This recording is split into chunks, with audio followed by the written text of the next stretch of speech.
ଆମର ତିନିଟା ଅକ୍ଟାବ ମାନେ ତିନିଟା ସପ୍ତକ ବୋଲି କହନ୍ତି। ଆମେ ସପ୍ତକ ଯେଉଁ କହୁଛେ ସେ ସପ୍ତକ 7ଟି ସ୍ୱରକୁ ସପ୍ତକ କୁହାଯାଏ। ତେଣୁ ତା ଦେହରେ ଡିଭିଜନ କରାଯାଇଛି ଯେ ସପ୍ତକ ସେ 7ଟି ସ୍ୱର। ଆମେ ଗୋଟେ ଗୀତ ଗାଇବାକୁ ହେଲେ ଆମେ କେତୋଟି ସପ୍ତକକୁ ନେଇକି ଗୀତ ଗାଇପାରିବୁ। ତେଣୁ ଆମର ପ୍ରଥମଟା ହେଲା ମନ୍ଦ୍ର ସପ୍ତକ, ତାପରେ ମଧ୍ୟ ସପ୍ତକ, ତାପରେ ତାର ସପ୍ତକ। ଆପଣ ଦେଖନ୍ତୁ ଯେକୌଣସି ଗୀତ ଗାୟକ ହେଲେ ଆପଣ 3 ସପ୍ତକକୁ ନେବାକୁ ପଡ଼ିବ। ସଙ୍ଗୀତଟା ଆମର ଆସିଲା ବେଦରୁ। କୋଉ ବେଦ? ସାମବେଦରୁ ଆସିଲା। ତେଣୁ ଆମର ଯେଉଁ ବେଦ ପାଠ କରାଯାଏ, ବେଦ ପାଠର ଷ୍ଟାଇଲଟା ଯେମିତି ସେଇ ଷ୍ଟାଇଲକୁ ନେଇକରି ପ୍ରଥମେ ଭାରତୀୟ ସଙ୍ଗୀତ ଆରମ୍ଭ ହେଲା। ଭାରତୀୟ ସଙ୍ଗୀତ ଯେଉଁ ଆରମ୍ଭ ହେଲା, ଆପଣଙ୍କର ଦେଖନ୍ତୁ ବେଦ ପାଠର ଷ୍ଟାଇଲଟା ନିଶ୍ଚୟ ଆପଣ ଜାଣିଥିବେ। ତା ସେ ବେଦ ପାଠ ଷ୍ଟାଇଲଟା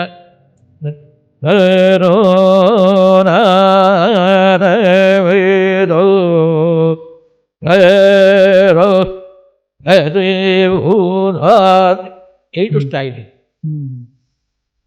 ଏଇ ଷ୍ଟାଇଲଟାକୁ ଏଇଥିରୁ ସେ ଗୀତ ଆସିଲା।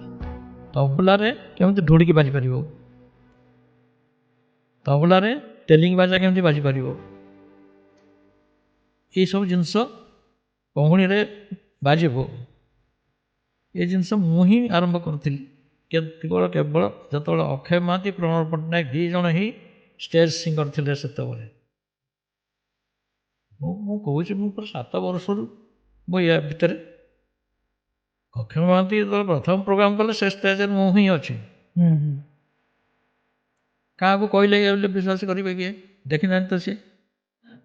ଦେଖୁନାହାନ୍ତି ପ୍ରାୟ ମଧ୍ୟ କଳାକାର କେତେ ଅଛନ୍ତି ଯେଉଁମାନେ କି କଳାକାର ଭତ୍ତାକୁ ହିଁ ଆଶା ରଖିଛନ୍ତି।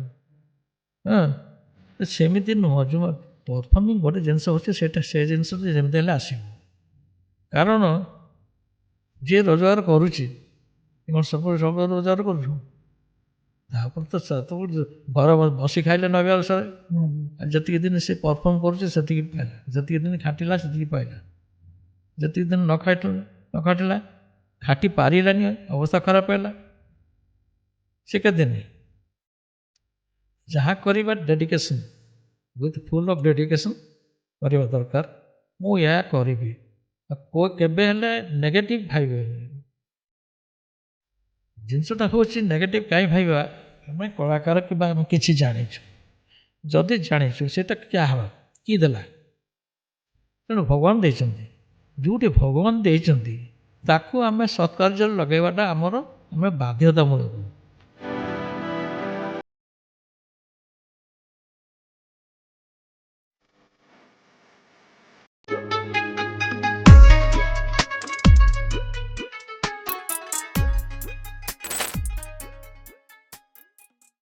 Guruji Sarath Kumar Rath, welcome to Odisha Talks. Very good.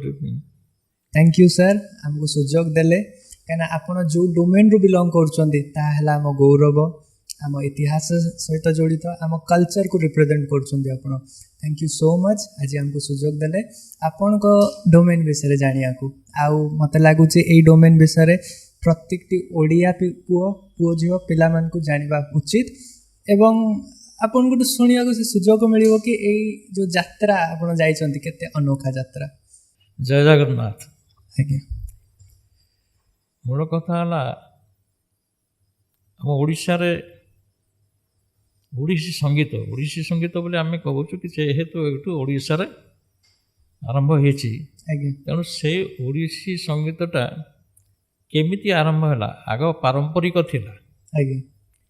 पारंपरिक थिला माने मु जेतबेले धरतु जन्म हेली मो आम घरटा होछि ओडिसी मो आमे बापा को नना बोऊ बोल डाकू बापा माँ को।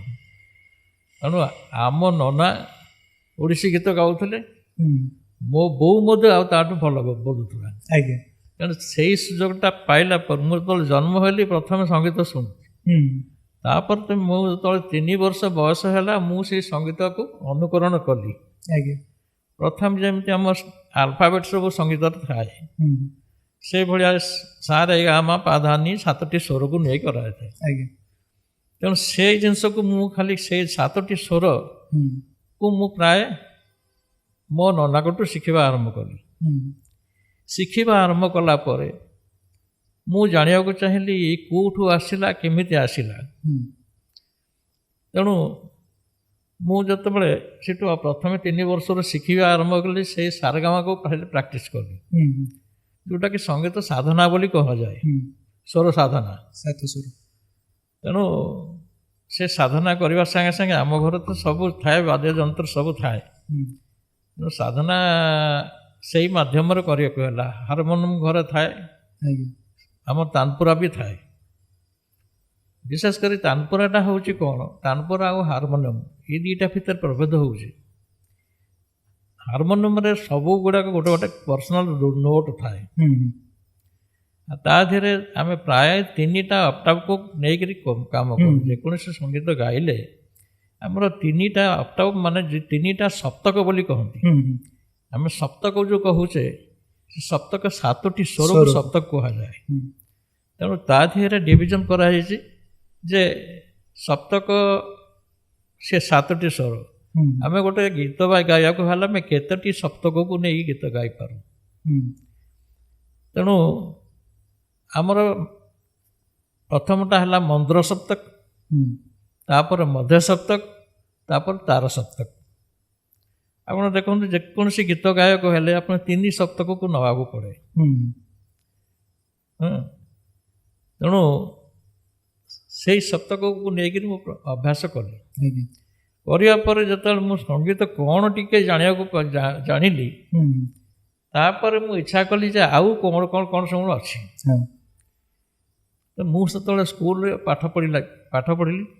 ସ୍କୁଲରେ ପାଠ ପଢ଼ିଲା ବେଳେ ମୋ ସ୍କୁଲ ସାଙ୍ଗମାନଙ୍କ ସହିତ ମୁଁ କେବେ ବୁଲିବାକୁ ଯାଏନି। ମୋ ସମୟଟା କଟାଏ କେଉଁଠି ନା, ମୋ ବାପାଙ୍କ ସାଙ୍ଗ, ମୋ ବାପାଙ୍କ ଗୁରୁ। ମୁଁ ଜାଣିଲି ଯେ ମୋ ବାପା ମାନେ ଆମ ନନା, ସେ କେଉଁଠୁ ଶିକ୍ଷା ଗ୍ରହଣ କଲେ। ତେଣୁ ମୌଳିକ ଜାଗାକୁ ମୋତେ ଆସିବାକୁ ଇଚ୍ଛା ହେଲା।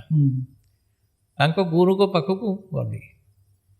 ସିଏ ମୋ ଗୋଟେ ନାତି ହିସାବରେ ମୋତେ ବଡ଼ ଆଦର କରୁଥିଲେ। କିନ୍ତୁ ସଙ୍ଗୀତଟା କ'ଣ କାହିଁ ମୋ ମନରେ ଆସିଲା, ତେଣୁ ଯେହେତୁ ଆମ ସଙ୍ଗୀତ ଘରାନା ହେଉଛି ସଙ୍ଗୀତ, ତେଣୁ ମୁଁ ସେ ସଙ୍ଗୀତ ଶିଖିବାକୁ ଇଚ୍ଛା କଲି। ଯେତେବେଳେ ମୁଁ କହିଲି ଆଗ ମୋ ନନାଙ୍କ ଗୁରୁ ଯିଏ, ମୁଁ ତାଙ୍କ ପାଖରୁ ଦେଖିବି ଯେ ମୁଁ ଟ୍ରାଡ଼ିସନ୍ଟା କ'ଣ, ଆପଣ ଏଇ ଯେଉଁ ସିଷ୍ଟମ୍ଟା କରିଛନ୍ତି ଏଇଟା କେଉଁଠୁ ଆଣିଲେ।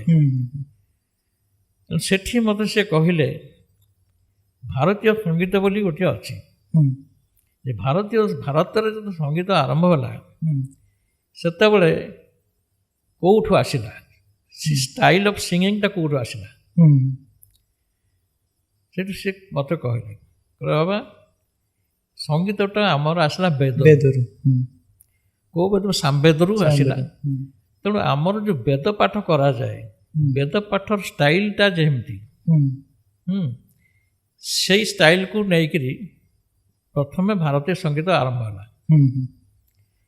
ତେଣୁ ଭାରତୀୟ ସଙ୍ଗୀତ ଯେଉଁ ଆରମ୍ଭ ହେଲା, ଆପଣଙ୍କର ଦେଖନ୍ତୁ ବେଦ ପାଠର ଷ୍ଟାଇଲ୍ଟା ନିଶ୍ଚୟ ଆପଣ ଜାଣିଥିବେ। ତା ସେ ବେଦ ପାଠ ଷ୍ଟାଇଲ୍ଟା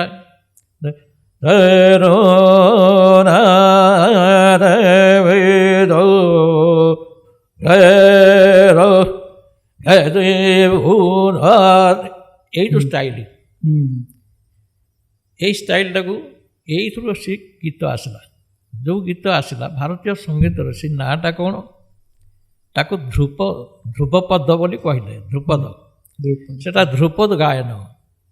ସେ ଧ୍ରୁପଦ ଗାୟନଟା ସେ ବେଦର ଷ୍ଟାଇଲ୍କୁ ନେଇ ପ୍ରତ୍ୟେକ ରାଗରେ ସେ ତାକୁ ଗାଇବାକୁ ଆରମ୍ଭ କଲେ। ସେଇ ଷ୍ଟାଇଲ୍ ଏଇ ଯେଉଁଟାକ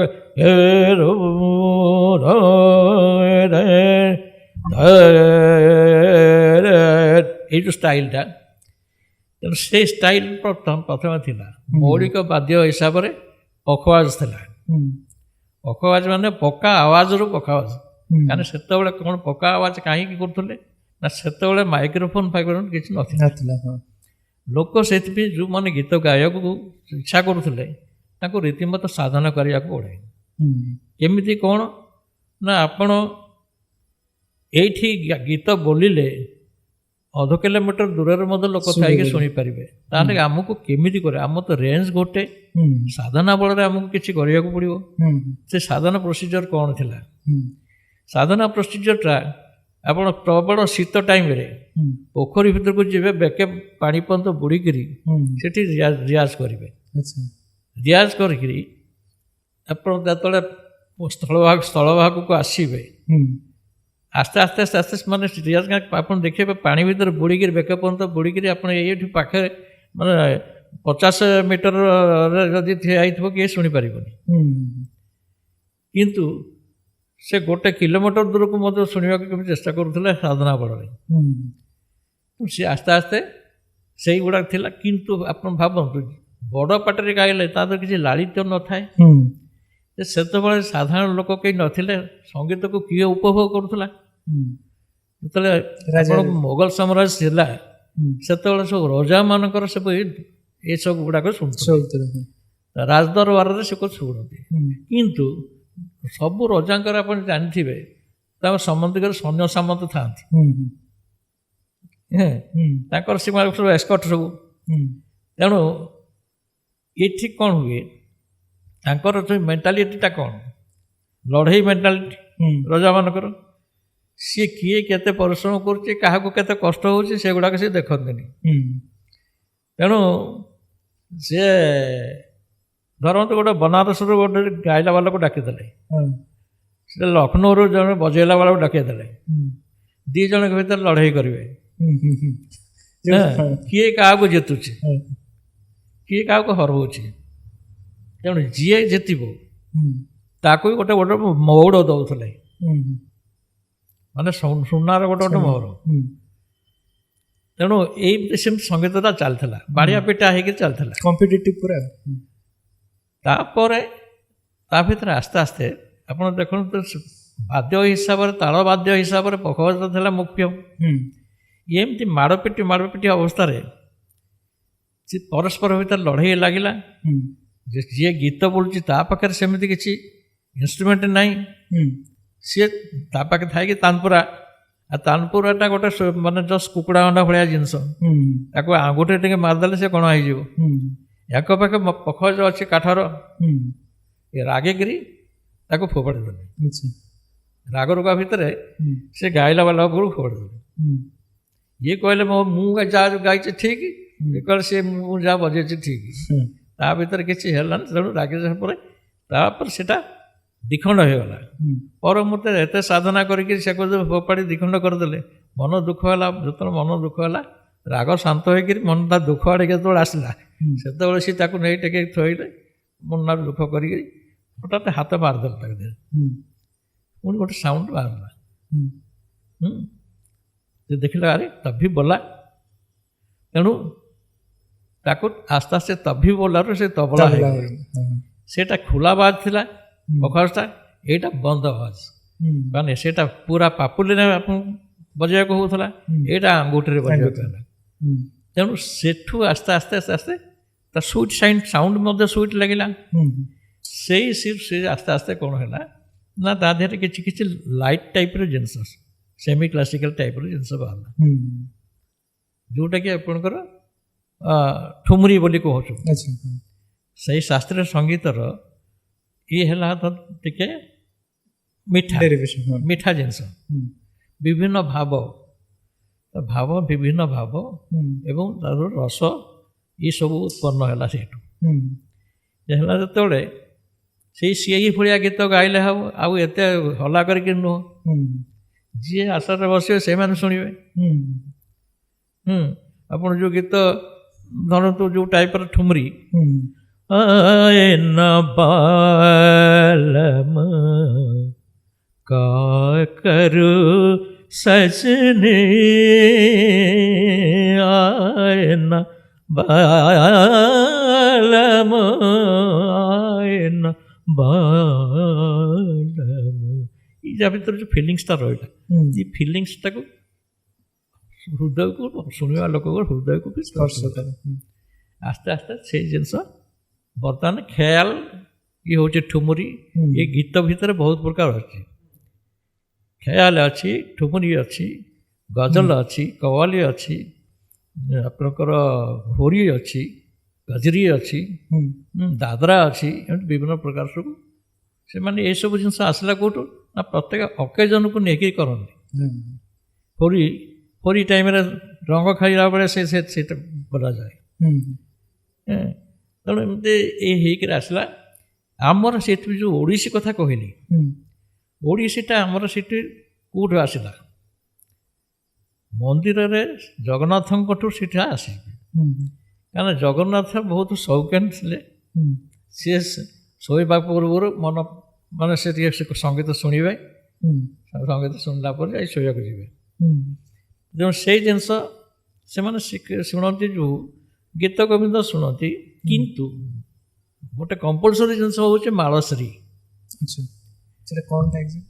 ମାଳଶ୍ରୀ ମାନେ ସେଇଟା କୌଣସି ଜଣେ ଲୋକ ବୋଲିକିରି ହଜମ କରିପାରିବନି, ମେଳ ହେଇକି ବୋଲାଯାଏ। ଯଥା ସେଇଟା ସେଇ କିନ୍ତୁ ମୌଳିକ ଯେଉଁ ଥିଲା ଭାରତୀୟ ସଙ୍ଗୀତର ମୌଳିକ ଅବସ୍ଥାରେ ଯେଉଁ ଥିଲା ଶୁଣିବାକୁ, ଇଏ ସେଇ ଷ୍ଟାଇଲ ମଧ୍ୟ ଥିଲା। ଟିକେ ହରଚଣ୍ଡୀଙ୍କର ମାଳଶ୍ରୀ ମନେ ହୁଏ। ଜୟ ହର ଚଣ୍ଡୀ ଆତଙ୍କ ନାଶିନୀ, ଜୟ ଜୟ ମାତା ଦାନା, ଏଇ ଟାଇପ୍ର ସବୁ ଥିଲା। ତେଣୁ ଏଇଟା ଦେଖିଲେ ଆପଣ ପ୍ରାୟ ଲିଙ୍କ ରହୁଛି ବେଦ ସାଙ୍ଗରେ, କିଛି କିଛି ଲିଙ୍କ ରହୁଛି, ତା ଭିତରେ କିଛି ମିଶିଲା ଭଳିଆ ଲାଗୁଛି। ତା ଭିତରେ କ'ଣ ଅଛି ନା ଆମେ ଭକ୍ତିଭାବଟା ରଖୁଛେ। ଯେହେତୁ ଠାକୁରଙ୍କ ଶୁଣିଲେ ସେ ମୋହ ହେଇଯିବେ, ତେଣୁ ଭକ୍ତିଭାବଟା ତା ଭିତରେ ଥିଲେ ସ୍ୱରଟି ସେଇଭଳିଆ ବାହାରିବ। ତେଣୁ ଏସବୁ ଜିନିଷ ପ୍ରଥମ ମନ୍ଦରୁ ଆରମ୍ଭ ହେଇଛି। ଆଉ ଓଡ଼ିଶୀର ଯେଉଁ ଗୀତ ଷ୍ଟାଇଲ ଆଗରୁ ଥିଲା, ଏବେ ସବୁ ଅଲଗା ପ୍ରକାର ଟିକେ କରିଦେଲେଣି। କିନ୍ତୁ ଆଗରୁ ଯେଉଁ ଓଡ଼ିଶୀ ଢଙ୍ଗଟା ଥିଲା, ସେଇ ଢଙ୍ଗଟା ପ୍ରାୟ ଏଇ ଟାଇପ୍ର। ସେଇ ଆପଣଙ୍କର ଆସ୍ତେ ଆସ୍ତେ ଆସ୍ତେ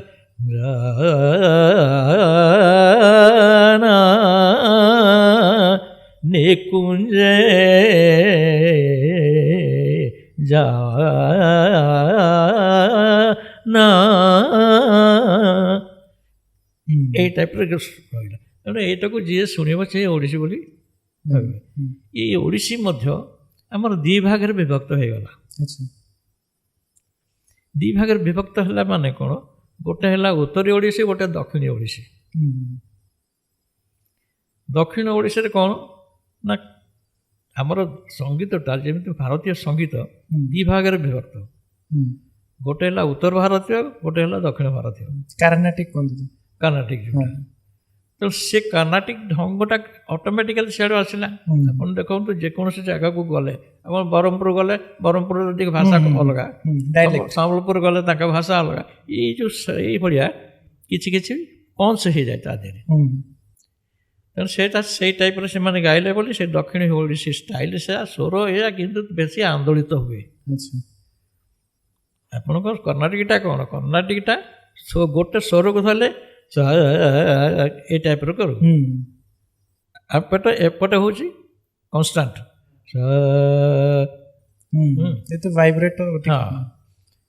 ତେଣୁ ସେ ଓଡ଼ିଶୀ ଯେଉଁ ଓଡ଼ିଶୀ ମଧ୍ୟ ଆମର ଚାଲିଲା ଯେ, କିନ୍ତୁ ସେତେବେଳେ ଯେତେବେଳେ ପ୍ରଥମେ ପାରମ୍ପରିକ ଓଡ଼ିଶୀ ବୋଲା ହେଉଥିଲା, ତାହାର ଆଳାପ ତାନ ଫାନ କିଛି ନଥାଏ। କି କେଉଁ ରାଗରେ ଗାଇବା, କେଉଁ ସ୍ପେସିଫିକାଲି ଏଇ ରାଗଟା ଏଇ ସ୍ୱର ଲାଗେ ବୋଲି ସେତେବେଳେ ଏତେ ନଥିଲା। ତେଣୁ ସେମାନେ ଆଳାପଟେ ଗୋଟେ ଗୀତ ଗାଇବା ପୂର୍ବରୁ, ଧରନ୍ତୁ ଏଇ ଜାନା ନିକୁଞ୍ଜ ମୁଁ କହିଲି, ସେଇଟା ଗାଇବା ପୂର୍ବରୁ ଆଳାପଟା କ'ଣ? ଆମେ ଏଇଠି କ'ଣ ଆରୋହ ଅବରୋହ କରୁଛେ, କିନ୍ତୁ ସେଠି ଆରୋହ ଅବରୋହ ହେଉନଥିଲା। ଖାଲି ସେଇ ଗୋଟାକୁ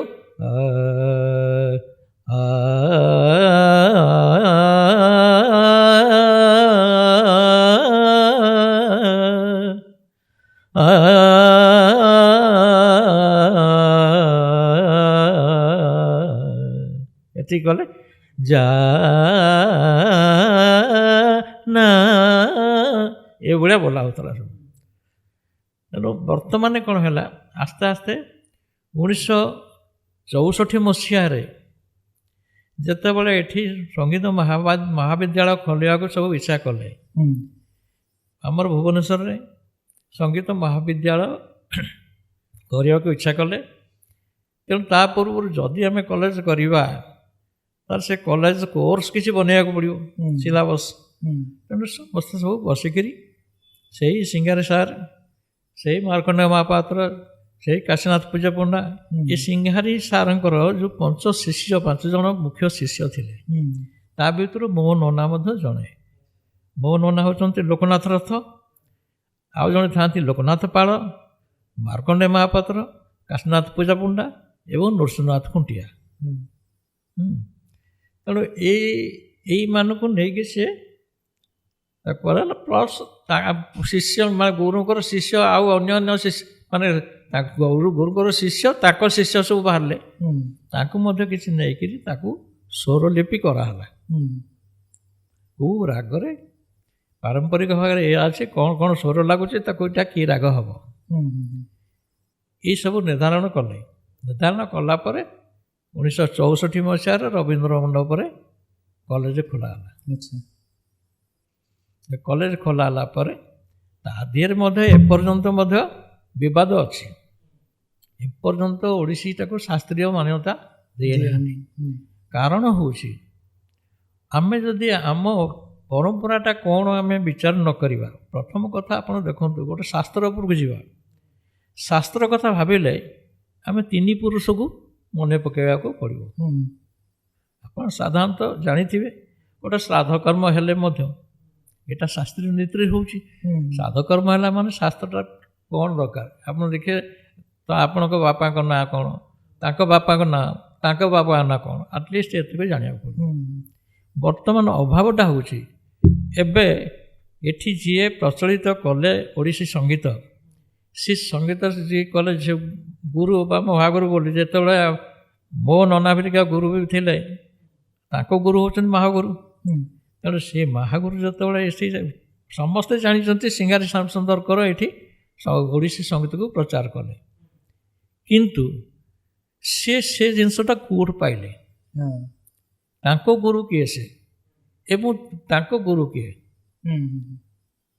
ଏଇ ଯେଉଁ ଜିନିଷଟା ଆସିଲା, ଏ ଜିନିଷଟା କେଉଁଠୁ ଆସିଲା ଆମେ ଦେଖିବାକୁ ପଡ଼ିବ। ଆମର ଯିଏ ମହାଗୁରୁ ଯିଏ, ତାଙ୍କ ଗୁରୁ କିଏ, ସେ ସବୁ କେଉଁଠୁ ଆଣିଥିଲେ ଷ୍ଟାଇଲକୁ, କିନ୍ତୁ ସେଇ ଜିନିଷଟା ଏଠି ଅଭାବ, ତାକୁ କେହି ସଂଗ୍ରହ କରିନାହାନ୍ତି।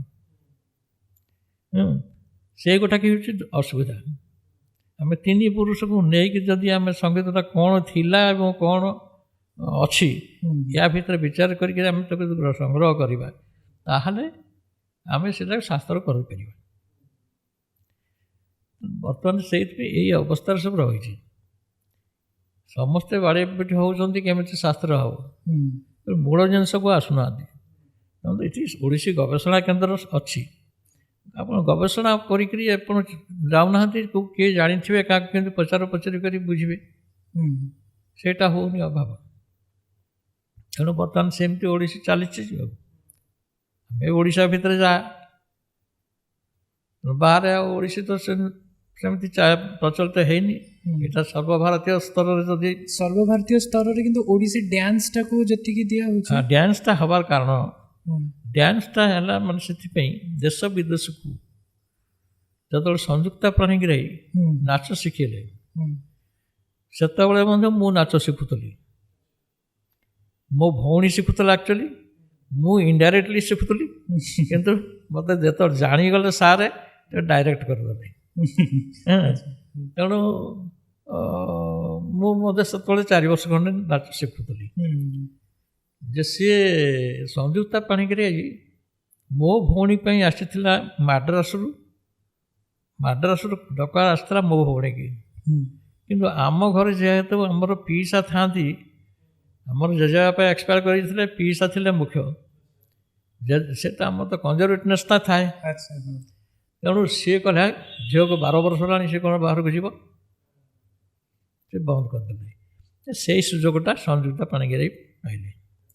ସଂସ୍ଥା ପାଣି ଗଲା ପରେ ଏଠି ଯାହା ଓଡ଼ିଶୀ ଶିଖିଥିଲେ ମାଡ୍ରାସ ଯାଇକି ସେଠି ଭାରତନାଟ୍ୟମ ଶିଖିଲେ। ଭାରତନାଟ୍ୟମ ଶିଖିକି ଯେତେବେଳେ ଆସିଲେ ତାପରେ ପରଫର୍ମାନ୍ସ କଲେ। ପରଫର୍ମାନ୍ସ କରିବାକୁ ଗଲେ ତାର ପୁଣି ମର୍ଦଳ ଦରକାର, ଗାଇଲା ବାଲା ଦରକାର। ତେଣୁ ସିଏ କ'ଣ ଦେଶ ବିଦେଶ ଗଲେ। ମର୍ଦଳ କିଏ ବଜେଇବ ନା କେଳୁଚରଣ ମହାପାତ୍ର ଯେ ନୃତ୍ୟ ଗୁରୁ, ସିଏ ମର୍ଦଳ ବଜେଇଲେ ଏବଂ ରଘୁନାଥ ପାଣିଗ୍ରାହୀ ସିଏ ଗୀତ ବୋଲିଲେ। ବାହାରକୁ ଯାଇକି ସବୁ ଇଏ କଲେ। ବାହାରକୁ ଯେତେବେଳେ ଯାଇକରି ନୃତ୍ୟ ପରିବେଷଣ କଲେ ବିଭିନ୍ନ ଜାଗାରେ ଦେଶ ବିଦେଶ ବୁଲିକିରି, ସେଠି ସେ କେଳୁଚରଣ ମହାପାତ୍ରଙ୍କୁ ଗୁରୁ ହିସାବରେ ସମ୍ବୋଧିତ ଜଣେଇଲେ। ଫଳରେ ତେଣୁ ସେମାନେ ଲାଗିକିରି ତା ବାଦେ ଆଉ ସବୁ ଅଛି ଅନ୍ୟମାନଙ୍କର। ଖାଲି ସିଏ ତ କହିଲେ ହେବନି, ସିଏ ସିନା ପ୍ରାକ୍ଟିକାଲ ଜିନିଷଟା ଜାଣିଲେ, ତାର ଥିଓରି ଜିନିଷ ରହିଛି। ସେ ଥିଓରି ଜିନିଷ କବିଚନ୍ଦ୍ର କାଳୀଚରଣ ପଟ୍ଟନାୟକ ସିଏ ଏବଂ ଧୀରେନ ପଟ୍ଟନାୟକ ଏମାନେ ଲାଗିକି ତାକୁ କରେଇଲେ। ତାକୁ ଓଡ଼ିଶୀ ନାଚଟାକୁ କରେଇଦେଲେ ଶାସ୍ତ୍ରୀୟକୁ, କିନ୍ତୁ ଗୀତଟା ସେଇଠି ରହିଗଲା। ତେଣୁ ଏକ୍ଜାକ୍ଟଲି ଯଦି ଆମେ ଦେଖିବା ମାନେ ଓଡ଼ିଶୀ ଆଉ ସାଉଦର୍ନ କର୍ଣ୍ଣାଟିକ ଭିତରେ ଡିଫରେନ୍ସ କେମିତି ଜାଣିବା? ଆପଣ ପରା ଓଡ଼ିଶୀଟା ହେଉଛି ଅର୍ଦ୍ଧ ଗମକ ଷ୍ଟାଇଲ। ଗମକଟା କ'ଣ ଜାଣିଲେ କି? ମୁଁ ଯେଉଁ ଆମର ଓଡ଼ିଶୀରେ ଦେଖିଲି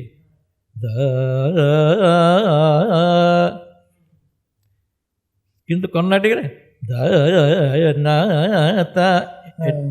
ରାଉଣ୍ଡ ରାଉଣ୍ଡ ହେଇକି ଚାଲିବ। ଡିଫରେନ୍ସଟା ଷ୍ଟାଇଲ ଅଫ୍ ସିଙ୍ଗିଂ। ନହେଲେ ଏକର ରାଗ ଯାହା ତାଙ୍କର ରାଗ ସେମିତି ଅଛି, କିନ୍ତୁ ଷ୍ଟାଇଲ ଅଫ୍ ସିଙ୍ଗିଂଟା ଅଲଗା। ମୋର କ'ଣ, ମୁଁ ଯେତେବେଳେ 7 ବର୍ଷ ବୟସରୁ ଏମିତି ନାଚ, ସେତେବେଳେ ସଙ୍ଗୀତ ତ ଶାସ୍ତ୍ରୀୟ ହେଇକରି ନଥିଲା, ଏ ଯେ କଲେଜ ହେଲା ପରେ ଯାହା କିଛି ସବୁ ହେଲା। କିନ୍ତୁ ସେତେବେଳେ ସବୁ ନାଚ ଶିଖିଥିଲେ। ଆଦିଗୁରୁ ହେଉଛନ୍ତି ନାଚର ପଙ୍କଜଚରଣ ଦାସ। ତାଙ୍କ ପୂର୍ବରୁ ସବୁ ଯାହା ହେଉଥିଲା ଗୋଟିପୁଅ ନୃତ୍ୟ ହେଉଥିଲା। ତେଣୁ ଗୋଟିପୁଅ ମାନେ ଏବେ ସବୁ ଟିକେ ଅପଭ୍ରଂଶ କଲେଣି। ଗୋଟିପୁଅ କାହିଁକି ହେଉଥିଲା ନା ଗୋଟିଏ ପୁଅ ଝିଅ ବେଶ ହେଇ ନାଚୁଥିଲା।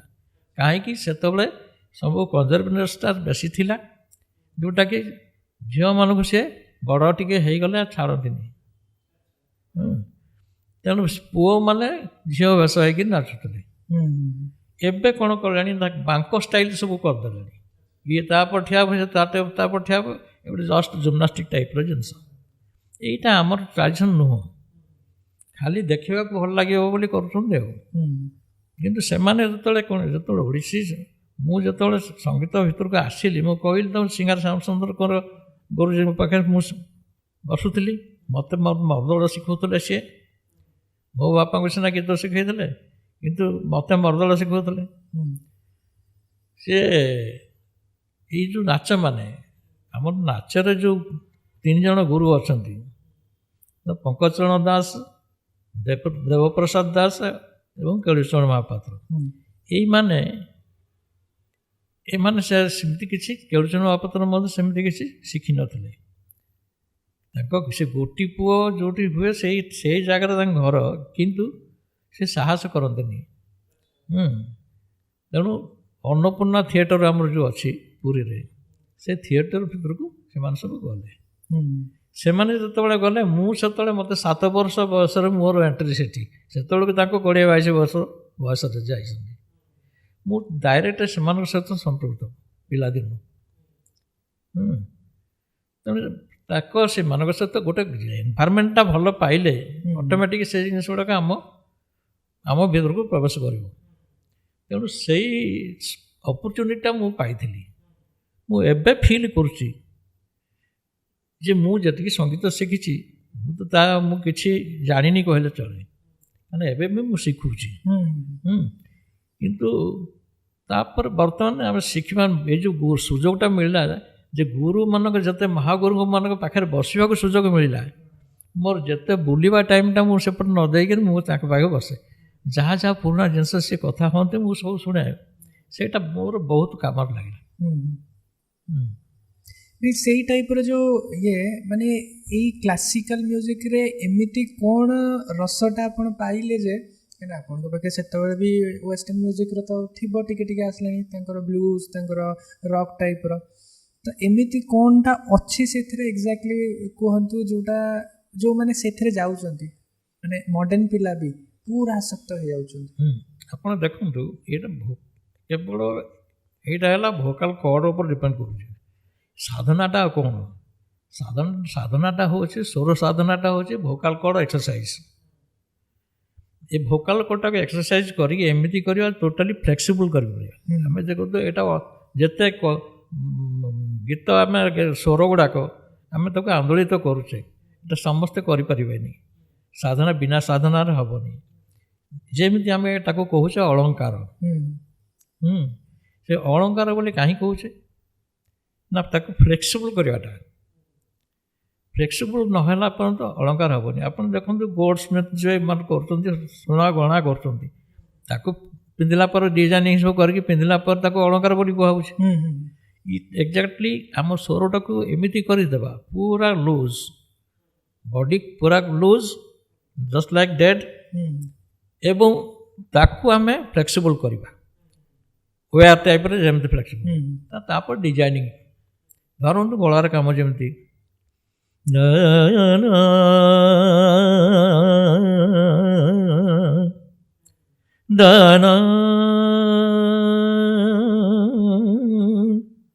ଏଗୁଡ଼ାକ ଆପଣ ଭୋକାଲ କର୍ଡ଼ଟା ସେମିତି ଫ୍ଲେକ୍ସିବୁଲ୍ ନ କଲା ପରେ ହେବନି ତେଣୁ ବିନା ସାଧନାରେ ଫଳ ନାହିଁ ବିନା ପରିଶ୍ରମରେ ଫଳ ନାସ୍ତି ତେଣୁ ସେଇଟା କରିବାଟା ନିହାତି ଆବଶ୍ୟକ ଆପଣ ଦେଖନ୍ତୁ ଆପଣ ଗୋଟେ ଶଙ୍କରାଭରଣ ଗୋଟେ ଫିଲ୍ମ ଆସିଥିଲା ତା ଦେହରେ କମ୍ପାରିଜନଟା ଦେଖେଇଛନ୍ତି ତା ଭିତରେ କମ୍ପାରିଜନ ଦେଖେଇଛନ୍ତି ଆପଣ ଯେଉଁ ଜିନିଷ ୱେଷ୍ଟର୍ଣ୍ଣ ଆଉ ଇଏ ଭିତରେ ଯେଉଁ କହୁଛନ୍ତି କମ୍ପାରିଜନଟା ଦେଖନ୍ତୁ ୱେଷ୍ଟର୍ଣ୍ଣଟା ଇଜି ଟୁ ସିଂ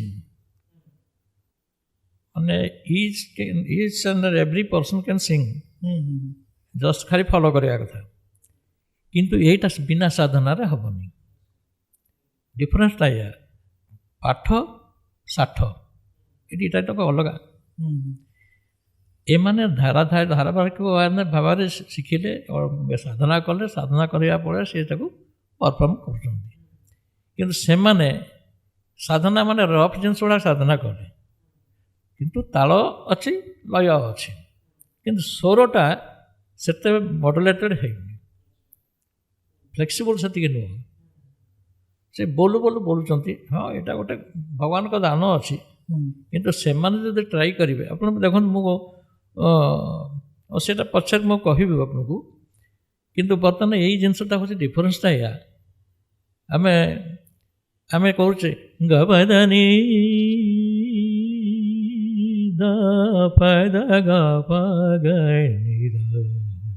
ଏଇ ଜିନିଷ ସେମାନେ ସେ ଜିନିଷଟା କରିପାରିବେନି ତେଣୁ ପାଠ ପଢ଼ିବା ଏବଂ ଷାଠ ପଢ଼ିବା ଭିତରେ ଡିଫରେନ୍ସ ରହିଛି ଏ ଦୁଇଟା ସେଇ ଯେଉଁ ଫିଲ୍ମଟା କଥା କହୁଛି ଆପଣ ଯେଉଁଠି ଷାଠ ଯେଉଁଠି ସମସ୍ତେ ତାକୁ ଅନୁକରଣ କରିପାରିବେ ଆପଣ ଦେଖିବେ ବହୁତ ମାନେ ଜାମ୍ ହେଇଥିବ ଅଡ଼ିଏନ୍ସ ଏତେ ଭର୍ତ୍ତି ହେଇଥିବେ ଯେଉଁଠି ରକ୍ ସଙ୍ଗ ହେଉଥିବ କିନ୍ତୁ ଯେଉଁଠି କ୍ଲାସିକାଲ ଜିନିଷ ତାକୁ ସମସ୍ତେ ବୁଝିପାରନ୍ତିନି କିନ୍ତୁ ଆପଣ ଯଦି କଣ୍ଟେଷ୍ଟ କରିବେ ଇଏ ତାକ ଗୀତ ବୋଲିବାକୁ ଚେଷ୍ଟା କରିବେ ସେ ତାକ ଗୀତ କ୍ଲାସିକାଲ ଯିଏ ଶିଖିଛି ସେ ତାଙ୍କ ଗୀତକୁ ରକ୍ ବୋଲିଦେବ କାହିଁକି ନା ସେ ବୋଲିବା ଭିତରେ ତା ଦେହରେ ସ୍ୱର କ'ଣ ଲାଗୁଛି ସବୁ ନୋଟ୍ କରିଦେବେ ସେ ନୋଟେସନ୍ ୱାଇଜ୍ ଗାଇଦେବେ ସେମାନେ ନୋଟେସନ୍ କରିପାରିବେନି ତେଣୁ ନ ଭାଇ ଗୋଡ଼ତଳେ ପଡ଼ିଗଲା ସିଏ ନା ଆଉ ରକ୍ ଗଲା ଆଉ ସେଇଠି ଯେଉଁ ନୋଟେସନ୍ର ବହୁତ ବଢ଼ିଆ ଜିନିଷଟା ଇଏ ଯେଉଁ ଯେତେବେଳେ आमे क्लिनिकल एटा मोर निजर भी रिसर्च करूथली कि एक्जाक्टली मनुष्यर इमोशनटा जेतବେଳେ ଆମେ ଦୁଃଖ ଥାଉ ଗୋଟେ ଟାଇପ୍ର ଟ୍ୟୁନ୍ଟା ବାଜିଲେ ସେଠି ସନ୍ତୁଷ୍ଟି ମିଳେ କିନ୍ତୁ ଆଟ୍ ଦ ସେମ୍ ଟାଇମ୍ ଯେତେବେଳେ ରାଗ ବିଷୟରେ ଟିକେ ପଢ଼ିବାକୁ ଚେଷ୍ଟା କଲି ରାଗର ଏକ୍ଜାକ୍ଟ ଜିନିଷ ମ୍ୟାପ୍ ଆଉଟ୍ ହେଇଛି ସନ୍ଧ୍ୟାବେଳେ କିଏ କେଉଁ ଟାଇପ୍ର ଫିଲିଂ କରୁଥିବ ସେଇ ରାଗ ତ ସେଇଟା କେମିତି ନୋଟେସନ୍ କଲେ ମଣିଷର ଇମୋସନ୍ ଗୋଟେ ପଟେ ମ୍ୟୁଜିକ୍ର ନୋଟ୍ ସେଇଟା ଆପଣ ଦେଖନ୍ତୁ ସେଇଟା ଆପଣଙ୍କର ଭାବ ଉପରେ ଡିପେଣ୍ଡ କରୁଛି ଆପଣ ଯେଉଁଟା କହିଲେ ମୁଁ ଗୋଟେ ପ୍ୟାଥସ୍ ଗୀତ ବୋଲିବି ମୁଁ ନିଜେ ମାନେ ନ କାନ୍ଦିଲେ ବୋଲି ପାରିବିନି ମୋତେ ସେଇ ସେନ୍ସକୁ ଆସିବାକୁ ପଡ଼ିବ ଆପଣ ଗୋଟେ ଜିନିଷ ଜାଣିଛନ୍ତି ସଙ୍ଗୀତରେ ଆପଣଙ୍କର ସଙ୍ଗୀତକୁ ବୋଲି ଗୋଟେ ଜିନିଷ ନୁହଁ ତିନିଟା ଜିନିଷକୁ ମିଶାଇଲେ ସଙ୍ଗୀତ କ'ଣ ନା ଆପଣ ଗୀତ ନୃତ୍ୟ ବାଦ୍ୟ ତିନିଟା ଯାକ ମିଶାଇଲେ ସଙ୍ଗୀତ ବୋଲି କୁହାଯାଏ ତେଣୁ ସେଠି କ'ଣ ହେଇଛି ଆପଣଙ୍କର ସେଇ ଯେଉଁ ସେନ୍ସଟାକୁ ଭଏସ୍ଟାକୁ କଣ୍ଟ୍ରୋଲକୁ ନ ଆସିଲେ ଆପଣ ଭଏସ୍ କଣ୍ଟ୍ରୋଲିଂ ଜିନିଷଟା ନ ଜାଣିଲେ କେଉଁ ଜାଗାରେ କେଉଁ ଭଳିଆ ପେସ୍ କରିବେ ସେଟା କେମିତି କରିବେ ଆପଣ ସେତେବେଳେ ପାଥସ୍ ଟାଇମ୍ରେ କେମିତି ଆପଣ ନିଜେ କାନ୍ଦିଲେ ହିଁ ସେ ସ୍ୱରଟା ଠିକ୍ ସ୍ୱରଟା ବାହାରିବ ରାଗିକିରି କଲାବେଳେ ଆପଣ ରାଗିବା ଜିନିଷଟା ମଧ୍ୟ ସେଇଭଳିଆ ପ୍ରତ୍ୟେକ ସେଥିପାଇଁ ଆମର କଥାରେ ଅଛି ଯେ ପ୍ରତ୍ୟେକ ଧିଅରେ ଲାଜ ରଖିଲେ ହେବନି ଗୀତ ନୃତ୍ୟ ବାଦ୍ୟ ଏ ତିନିଟା ଜିନିଷ ଗୀତଟା ହେଉଛି ନିଲଜ ଗାଏ ନିଲଜ ଯିଏ ଲାଜ ତ୍ୟାଗ ନ କଲେ ଗାଇପାରିବନି ଆଉ ବାଦ୍ୟ ସଲଜ ଗାଏ କାହିଁକିନା ବାଦ୍ୟରେ ମଧ୍ୟ ଏମିତି ଅଛି ଭାବ ଅଛି ସେଇଟା ମଧ୍ୟ ସେଇ ଭାବ ଭାବରେ ଆପଣ ଖାଲି ମୁଁ କହୁଛି ଦରଦର ତାକଡ଼ଧା ଦରଦର ତାକଡ଼ଧା ତାକଡ଼ଧା ତାକଡ଼ଧା ଦରଦର ତାକଡ଼ଧା ଏ ବୋଇଲୁ ଦରଦର ତାକଡ଼ଧା ତାକଡ଼ଧା ତାକଡ଼ଧା ତାକଡ଼ଧା ଦରଦର ତାକଡ଼ଧା ତାକ ଦରଦର ତାକଡ଼ଧା ତାକ ଦରଦର ତାକଡ଼ଧା ତାକ ଦରଦର ତାକଡ଼ଧା ଏଇ ଯେଉଁ ଜିନିଷଟା ଦୁଇଟା ଭିତରୁ କେଉଁଟା ଭଲ ଲାଗିଲା ଶୁଣିବାକୁ ଫାର୍ଷ୍ଟଟା ଟିକେ ସିରିୟସ୍ ଲାଗେ ସେକେଣ୍ଡଟା ଟିକେ ମଜାକିଆ ମଜା ଟିକେ ଲାଗିଲା ଇଏ ମାନେ ଲେମ୍ୟାନ୍ କ୍ୟାନ୍ ଏନ୍ଜୟ କାହିଁକି ନା ତା ଦେହରେ ଆମର ଟିକେ ଫିଲିଙ୍ଗସ୍ ରହିଲା ଫିଲିଙ୍ଗସ୍ଟା ନଥିଲେ ଶୁଣିବା ଲୋକର ହାର୍ଟକୁ ଟଚ୍ କରିବ କେମିତି ନା ଏଇ ଟାଇପ୍ର ଯେଉଁ ଫିଲିଙ୍ଗସ୍ଟା ମ୍ୟାପ୍ ଆଉଟ୍ ଏଇଟା ଯେଉଁଟା କହିଲେ ସେଇଟା ଟିକେ ଲାଇଟ୍ ମୋଡ଼୍ରେ ଶୁଭିଲା ଆଉ ଗୋଟେ ଗୋଟେ ସିରିୟସ୍ ଅଛି ଢିଙ୍ଗ ଢଙ୍ଗ ଢଙ୍ଗ ଢଙ୍ଗ ଢଙ୍ଗ ଢଙ୍ଗ ସେଇ ଟାଇପ୍ର ସେଇଟା ଶୁଣିଲେ ମାନେ କିଛି ଗୋଟେ ଇଭେଣ୍ଟ ହେଉଛି ମାନେ ଡର ଲାଗିବ ସେଇ ଟାଇପ୍ର କେମିତି ମ୍ୟାପ୍ ଆଉଟ୍ଟା ଷ୍ଟାର୍ଟ କେମିତି କଲେ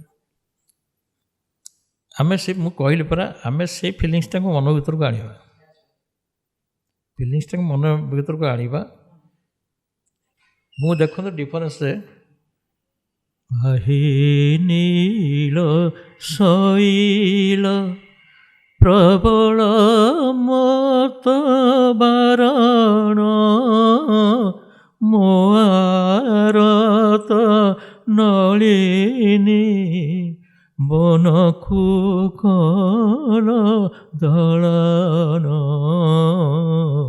ଆହେ ନୀଳ ଶୈଳ ଏଇଟା କଲେ ଏଇଟା ଆମେ ଭକ୍ତିର ସହିତ କଲେ ଆହେ ନୀଳ ଶୈଳ ପ୍ରବଳ ଏଇଟା ନର୍ମାଲ ପୋଜିସନ୍ ଆସିଲା ଆଉ ସେ ଯେଉଁ କହିଲି ଦୁଃଖରେ ଆହେ ନୀଳ ଶୈଳ ପ୍ରବଳ ମତ ବାରଣ ଆମେ ମନ ଭିତରେ ସେ ଭାବନାଟାକୁ ରଖିକିରି ଗାଇଲେ ଫିଲ୍ କରିକି ସେଇ ଜିନିଷ ଗୋଟିଏ ଜିନିଷ କେତେ ପ୍ରକାର ଏଇଟା ହେବ ତେଣୁ ସେଇ ଭାବଟାକୁ ଆମେ ସେଇ ଭାବଟାକୁ ଆମ ଅନ୍ତର ଭିତରେ ଆମେ ଭର୍ତ୍ତି କଲେ ଯେଉଁ ଜିନିଷ ଭାବଟାକୁ ଭର୍ତ୍ତି କରିବା ସେଇ ଭାବର ଜିନିଷ ବାହାରିବ ଯେମିତି ଏଇଟା ବି ଆଗରୁ କହିସାରିଛି ଗୋଟେ ଏଇଟା ଅଛି ଯେ ହ୍ୟାପି ବାର୍ଥଡେ ଯେଉଁ ଗୀତ ଆମେ ଗାଉ ସେଟା ଗୋଟେ ମାଇନର କର୍ଡ ଆସିଗଲା ସେଇଟା ଦୁଃଖ ମାନେ ଦୁଃଖ ମାଇନର କର୍ଡ ଯେଉଁ କହୁଛନ୍ତି ସେଇଟା ହେଉଛି ସଫ୍ଟ ଯେମିତି ଆମେ କହୁଛେ ସା ରେ ଦୀପଟା ଅଛି ଗୋଟେ ଶୁଦ୍ଧରେ ଅଛି କୋମଳରେ ଅଛି ଆଉ କୋମଳ ବୋଲି ମାନେ କ'ଣ କହୁଛେ ସାରେ ଇଏ ହେଲା ସାରେ ଏଇଟା ତ ସଫ୍ଟ। ତେଣୁ ୟା ଡିଫରେନ୍ସ ତ ମୁଁ ଦେଖେଇଲି ଆପଣଙ୍କୁ। ତେଣୁ କୋମଳ ମାନେ କୋମଳ। ସାଧାରଣତଃ ଆମେ ଜାଣିବାକୁ କୋମଳମତି ବୋଲି କହୁ। ସେଇ ସ୍ୱର ଗୁଡ଼ିକ ଆମର ଧରନ୍ତୁ ଯେଉଁ ସପ୍ତକ ଗୋଟେ ଅଛି, ସପ୍ତକ ଭିତରେ 5ଟି ସେଇଭଳିଆ ସ୍ୱର ଅଛି, ଯେଉଁଟା 4ଟି କୋମଳ, ଗୋଟିଏ ତୀବ୍ର। ତାମାନେ ଆମେ ଧରିବୁ କ'ଣ, ଯେ ସେଇ ଶୁଦ୍ଧ ସ୍ୱରର 5ଟି ସ୍ୱର ମଧ୍ୟରୁ 4ଟି ସ୍ୱର କୋମଳ, ଗୋଟିଏ ତୀବ୍ର। ଆମେ ଯେଉଁଟାକୁ କୋମଳ କହୁଛେ ତାକୁ ଆମେ କୋମଳମତି ମାନେ ଝିଅ ହିସାବରେ ଆମେ ଧରୁଛୁ ସେ ସ୍ୱର ଗୁଡ଼ାକ। ଝିଅକୁ କୋମଳମତି ବୋଲି କହନ୍ତି। ଆମେ ସେମିତି ସଫ୍ଟଲି ତାକୁ ଧରିବାକୁ ହୁଏ। ଆଉ ଏ ତୀବ୍ର ବୋଲି କାହିଁକି କୁହାହେଉଛି? ଏ 4ଟି ଝିଅ ଗୋଟିଏ ପୁଅ। ଏ ତୀବ୍ର ହେଉଛି ଆମେ ଯେଉଁ ସ୍ୱରରେ ଥିବୁ ତାଠୁ ସେ ଉପରେ ଚଢ଼େଇକି ଥିବ। ମେଡ଼ିକାଲ ସାଇନ୍ସ କହୁଛି ଏଇଟା ଗୋଟେ ଥେରାପି ହେଇଗଲାଣି ନା। ବର୍ତ୍ତମାନ ଏବେ ଯେତେବେଳେ ଆପୋଲୋ ହସ୍ପିଟାଲ ହାଇଦ୍ରାବାଦରେ ହେଲା, ସେ ଡକ୍ଟର ରଥ ଥିଲେ ସେଠି। ସେ ବୋଧେ କୋଉଠୁ ବାହାରୁ ଆସିଥିଲେ, ଫରେନ୍ସରୁ ଆସିକି ସିଏ ଗୋଟେ ପେଜ୍ ମାନେ ପେପରରେ ସମାଜର ଫ୍ରଣ୍ଟ ପେଜ୍ଟାକୁ ଟୋଟାଲି କଭର କରିଥିଲେ। ହେଡ଼ିଂ ଥିଲା if a students wants to be brilliant they have to learn music.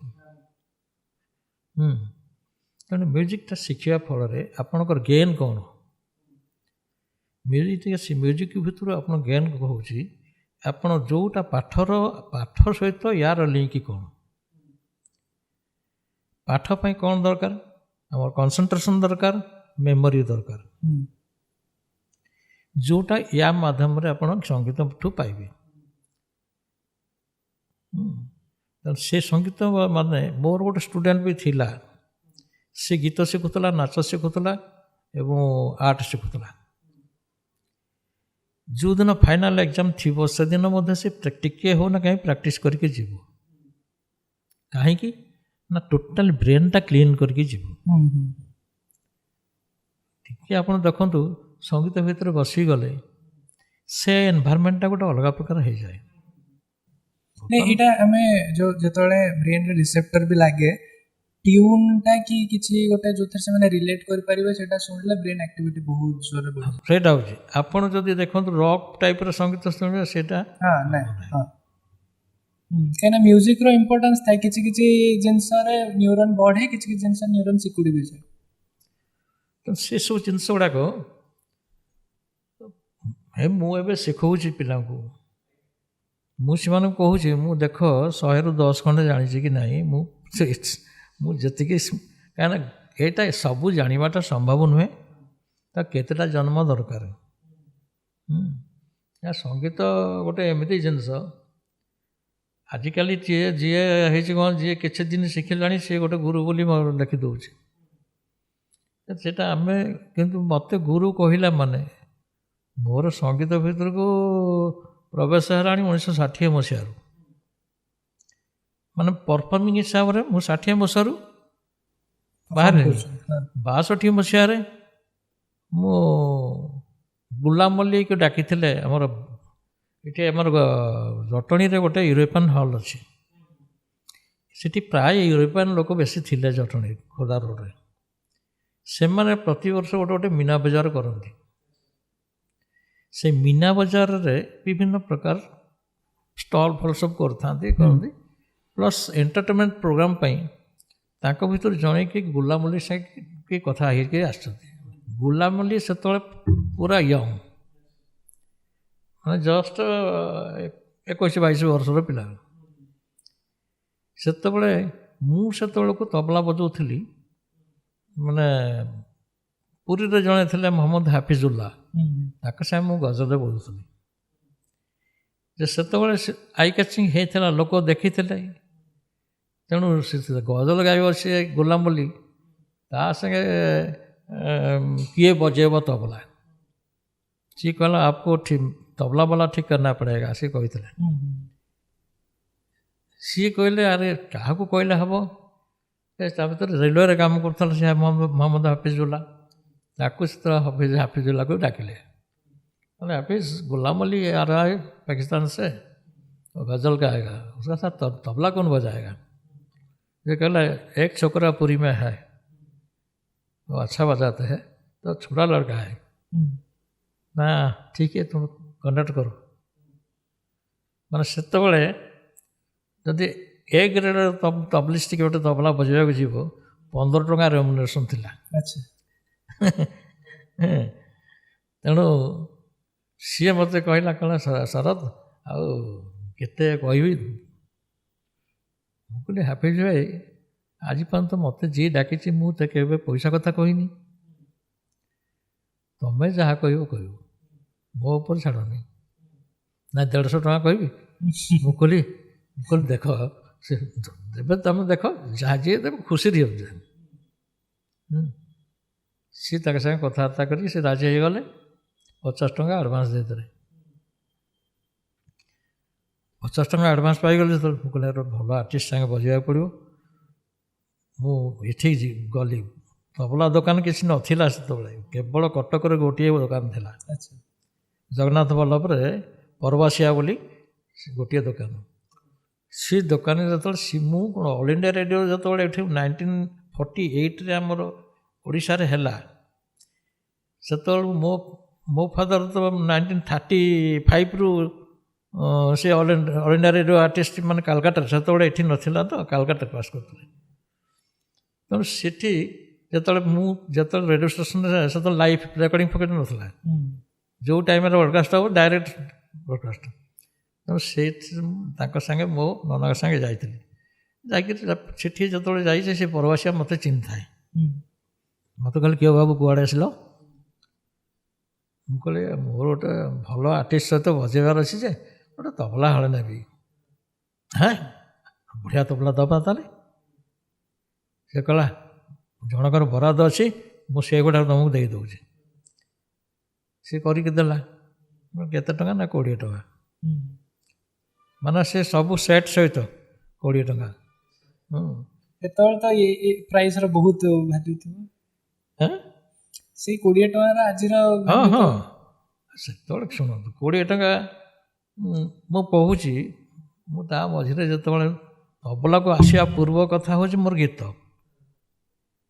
ସେଟା ଗୋଟେ ଏମିତି ଗୋଟେ ସର୍କମଷ୍ଟାନ୍ସ ଆସିଥିଲା ଯେଉଁଥିରେ କି ମୁଁ ଗୀତ ଷ୍ଟପ୍ କରିଦେଲି ସେଠୁ, ମାନେ ଅନ୍ତର ଭିତରେ ବାଧା ହେଇକିରି, କାହିଁକିନା ମୁଁ ସେ ଅପରଚ୍ୟୁନିଟି ପାଇଲିନି, ହଠାତ୍ ବନ୍ଦ କରିଦେଲେ। ସେଥିପାଇଁ ମୁଁ ତବଲାକୁ ଡାଇଭର୍ଟ ହେଇଥିଲି। ଯେଉଁଦିନ ତବଲା ଛୁଇଁଲି ସେଇଦିନ ବଜେଇଲି ଡାଇରେକ୍ଟ ନ ଶିଖିକିରି। ତେଣୁ ଏଇଟା ମୋର ପୁରୀ ରଜାଙ୍କ ଘରୁ ଆରମ୍ଭ ତବଲା ବଜେଇବାଟା। ରଜାଙ୍କ ଘର ମାନେ ଏଇ ଯେ ରଜା ଅଛନ୍ତି ତାଙ୍କ ବାପା, ସିଏ ତବଲା ଶିଖୁଥିଲେ। ବନାରସରୁ ପଣ୍ଡିତ ମହାପୁରୁଷ ମିଶ୍ର ଆସନ୍ତି, ବର୍ଷକରେ ମାସେ ଆସି ରହିକିରି ତାଙ୍କୁ ତବଲା ଶିଖେଇ ଯାଆନ୍ତି। ସେଇ ଅପରଚ୍ୟୁନିଟିଟା ମୋତେ ମିଳିଗଲା। ମୁଁ ସେଇଠୁ ସିଏ ଯାହା ତବଲା ବେଳେ ସେ ଯେଉଁ ତବଲା ଟର୍ଚ୍ଚ କଲି ସେଇଠୁ ଦେଇଥିଲେ ସିଏ। ମୁଁ କହିଲି ଏଠି ଗୋଟେ ଭଲ ଆର୍ଟିଷ୍ଟ ସହିତ ବଜାଇବା ମାନେ ଭଲ ହଳ ଦରକାର। ମାନେ ସେତେବେଳେ ମୁଁ ଯେତେବେଳେ ଯାଉଥିଲି ଗୀତ ଶିଖିବାକୁ, ପୁରୀରୁ କଲିକତା ହେଉଛି ଟ୍ରେନ୍ ଫେୟାର ହେଉଛି 4 ଟଙ୍କା। ଯେ 20 ଟଙ୍କା ଗୋଟେ ହାରମୋନିୟମ୍ କିଣିଲେ, ଗୋଟେ ସିଙ୍ଗଲ ହାରମୋନିୟମ୍ କିଣିଲେ 35 ଟଙ୍କା ଥିଲା ସେତେବେଳେ। ତେଣୁ ସେ ତବଲା ଆଣିଲି ତା ସହିତ ପ୍ରୋଗ୍ରାମ ପଢ଼ିଲି। ସିଏ ମୋତେ ଆଗ ଗୋଡ଼ଠୁ ମୁଣ୍ଡ ପର୍ଯ୍ୟନ୍ତ ଚାହୁଁଛି ଟିକେ ପିଲା କ'ଣ ବଜେଇବ। ଗୋଲାମଲି ମୁଁ ସେତେବେଳେ କ'ଣ ମାନେ ମୋର ସେ ତବଲା ଗୁଡ଼ାକ ସେତେବେଳେ ଏତେ ଛୋଟ ନଥିଲା, ସେ ବଡ଼ ବଡ଼ ତବଲା ଥିଲା। ତେଣୁ ସେଇଟା ମୁଁ ଟିକେ ସର୍ଟ ହାଇଟ୍, ତେଣୁ ମୋତେ ଟିକେ ଅଡ଼ୁଆ ଲାଗେ। ମୁଁ ଯେଉଁଠି କିଛି ନାହିଁ ତାହେଲେ ନିଲାମ ଭଳିଆ ଥାଇକି ବଜାଏ, ଆଉ ନଚେତ ଯେଉଁଠି ପ୍ରୋଗ୍ରାମ କରିଛି ଗୋଟେ ତକିଆ ନେଇଥିବି, ତକିଆ ପକେଇବି, ତାପରେ ବସିବି। ଆଚ୍ଛା, ସିଏ ସେତେବେଳେ ଗୀତ ମାନେ କେବଳ ହାରମୋନିୟମ ତବଲା, ଆଉ କିଛି ନୁହଁ। ଆଉ ସିଏ ଯେତେବେଳେ ଗୀତ ତାର ଛାଡ଼ିକି ମ୍ୟୁଜିକ୍ ବଜେଇଲା, ସେତେବେଳେ ମୋ ଉପରେ ଛାଡ଼ିଦେଲା। ମୁଁ ଇଣ୍ଡିପେଣ୍ଡେଣ୍ଟଲି ବଜେଇଲି।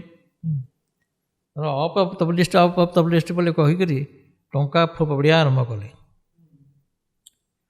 ଇଆଡ଼େ 150 ଟଙ୍କା କଣ୍ଟ୍ରାକ୍ଟ, ଟଙ୍କା ଫୋପଡ଼ା ଆରମ୍ଭ ହେଲା ଯେ ମାନେ ସବୁ ତବଲା ଉପରେ ଆସି ପଡ଼ୁଥାଏ। ମୁଁ ଆଉ ପ୍ରେଷ୍ଟିଜ୍ ଦୋସ୍ତରୁ ମୁଁ ଚଲେଇଛି ପ୍ରୋଗ୍ରାମ। ସରିଲା ପରେ ସେମିତି ତବଲା ଫବଲା ଘୋଡ଼େଇ ଦେଇକିରି ଖାଇବାକୁ ଆସିଲୁ। ଖାଇବାକୁ ଆସିବା ଭିତରେ ସେଠି ସେ ମାଇକ୍ ବାଲା ଯିଏ ଥିଲା ସିଏ ସବୁ ଗୋଟାଗୋଟି କରିକିରି ଗୁଲାମଲିକି ଦେଲା। ଗୁଲାମଲି ତାକୁ ଗଣିକି ଦେଖିଲା ବେଳକୁ 3000 ଟଙ୍କା। ସିଏ 1500 ନେଇଗଲା, ମୋତେ 1500 ଦେଇଦେଲା। ଆଉ ମୋର ସେତେବେଳେ ଆଡ୍ରେସ୍ ଫାଡ୍ରେସ୍ ସବୁ ଟିପିକି ନେଲା। ତାପରେ ତ ଯେଉଁଠି ପ୍ରୋଗ୍ରାମ୍ ହେଲା ମୋତେ ଡାକିଲା। ଆଉ ଆମର ଲିଙ୍କଟା କେମିତି, ମୁଁ ଯିବି ହାୱଡ଼ା, ସିଏ ଆସିବ ହାୱଡ଼ା ଷ୍ଟେସନ୍। ମୁଁ ହାୱଡ଼ା ଷ୍ଟେସନ୍ରେ ଟିଟି ରେଷ୍ଟ ରୁମ୍ରେ ଥିବି, ସିଏ ଆସିବ ମୋତେ ସେଇଠି ଧରିବ। ଧର ପଞ୍ଜାବ ଯିବାକୁ ହେଲା, ହେଲେ ପଞ୍ଜାବ ତା ସାଙ୍ଗେ ଯିବି, ପୁଣି ଆସିବି ସେଇଠିକି ହାୱଡ଼ାକୁ। ସିଏ ଆଉ ସେତେବେଳେ କ'ଣ ହେଉଥିଲା, ଆପଣ ଦିଲ୍ଲୀ ଯିବେ କି ବମ୍ବେ ଯିବେ, ଆପଣ ପୁରୀରୁ ବାହାରିଲେ ହାୱଡ଼ା ଆସିବାକୁ ପଡ଼ିବ। ହାୱଡ଼ାଠୁ ଡବା ଯୋଡ଼ା ହେବ ଯିବା। ତେଣୁ ଆମର ସବୁ ଟିଟି ମାନେ ହାୱଡ଼ା ଆସନ୍ତି ଡାଇରେକ୍ଟ ପୁରୀରୁ। ମୋତେ ଟିକେଟ୍ ପଡ଼େନି। ସେ ଅପରଚ୍ୟୁନିଟିଟା ଥିଲା। ହେଲା ପରେ ଯେତେବେଳେ ମୁଁ ତବଲା ଯେତେବେଳେ ମୁଁ ଶିଖୁଥିଲି, ବଜାଉଥିଲି, ସେତେବେଳେ ପରୀକ୍ଷା ଗୋଟେ ଦେଉଥିଲି ତବଲାରେ। ସେଇ ତବଲା ଏକ୍ଜାମିନର୍ ଥିଲେ ଟି.ଏଲ୍. ରାଣା ସାହେବ, ମାନେ କଲିକତାରୁ ଆସିଥାନ୍ତି। ଆପଣ ବିଶ୍ୱାସ କରିବେନି, ଟି.ଏଲ୍. ରାଣା ସାହେବ ମାନେ ସେ ମଣିଷ ନୁହନ୍ତି, ଦେବତା ବୋଲି ଯିଏ ଦେଖିଲେ ମଧ୍ୟ କହିବ। ସିଏ 7 ଫୁଟ ହାଇଟ୍, ମାନେ ପୁରା ମୋଟା, ଗୋରା ଯେ ଏକ୍ସଟ୍ରିମଲି ଗୋରା, ଏଡ଼ି ବଡ଼ ମୁଣ୍ଡ, ଏଠି ସୁନ୍ଦର ଟୋପା ମାରିଥିବେ। ଆଉ ବିଦ୍ୱାନ, ଆପଣ ଗୀତ ବାଲା ତାଙ୍କ ହାବୁଡ଼ରେ ପଡ଼ିଲେ ମଲା, ବଜେଇଲା ବାଲା ପଡ଼ିଲେ ମଲା, ନାଚିଲା ବାଲା ପଡ଼ିଲେ ମଲା। ପୁରା ସଙ୍ଗୀତଟା ତାଙ୍କ ଭିତରେ ରହିଛି। ଆଉ ସିଏ ଆପଣ ବୋଧେ ରାଣା ଷ୍ଟ୍ରିଟ୍ କାଲକାଟାରେ ଗୋଟେ ଅଛି, ଜାଣିଥିବେ କି, ସେ ରାଣା ଷ୍ଟ୍ରିଟ୍ଟା ତାଙ୍କ ନାଁରେ ହେଇଛି। ତେଣୁ ମୋତେ ଯେତେବେଳେ ସିଏ ମୋର ଏକ୍ଜାମିନର୍ ଆସିଥିଲେ, ମୋତେ ସେଥିରୁ ମୁଁ କ'ଣ କରୁଛି, ଯେତେବେଳେ ଯେତେ ଗୀତ ବୋଲୁଛନ୍ତି ତାଙ୍କ ସାଙ୍ଗେ ମୁଁ ତବଲା ବଜାଉଛି ପ୍ରଥମରୁ ଶେଷ ପର୍ଯ୍ୟନ୍ତ। ଏ ଗୀତ ସରିଲା ପରେ ମୋ ପାଳି ପଡ଼ିଲା। ସିଏ ଦେଖିଲେ, କହିଲା, क्या बेटा तुम परीक्षा दोगी? बोला हाँ गुरुजी। अरे बेटा मैं तो पहले से देख लिया तुम क्या बजाते हो। हाँ ठीक है बेटा, मैं तुमको एक क्वेश्चन करूँगा, जब सही आंसर दे दोगी तो फर्स्ट क्लास पास हो जाएगा, गलत होगा तो फेल हो जाएगा। बोला हाँ गुरुजी पूछिए। मोते से गोटे पचारे, पहले शुक्ला मात्रा का अंदर कंप्लीट 16 मात्रा होगा, 15 मात्रा होगा, 14 मात्रा होगा, 12 मात्रा होगा, 10 मात्रा होगा, 8 मात्रा होगा, 6 मात्रा होगा। ये सिर्फ 16 मात्रा का अंदर दिखाना चाहिए। ये मोर क्वेश्चन टाक शुणिक से बाहर जो मैंने सब बड़ मान ठिया गुरु मैंने सी कहले अरे मला रे मो कान टे बाजिला। मुझे कहली साइलेंट, वो खाली ये कहले गुरुजी थोड़ा सा टाइम चाहिए। हाँ बेटा ले लो, ये छोटा मोटा क्वेश्चन नहीं। 10 मिनट खाली कन्स्टाल कुआड़े कहीं न रही पूरा कनसेंट्रेशन रखिकी मुझे खाली ए ताल पर से ताल से ताल पर से ताल एमती रखिली। 10 मिनट हो गुरुजी हो गया, सेमती आँखें मुझी गुरुजी हो गया। हाँ बेटा ठीक से सोच लो। मैं हाँ गुरुजी हो गया। हाँ देखा दो। जेम देखे दली शाबाश बेटा बोली गुंडी पकेले मत।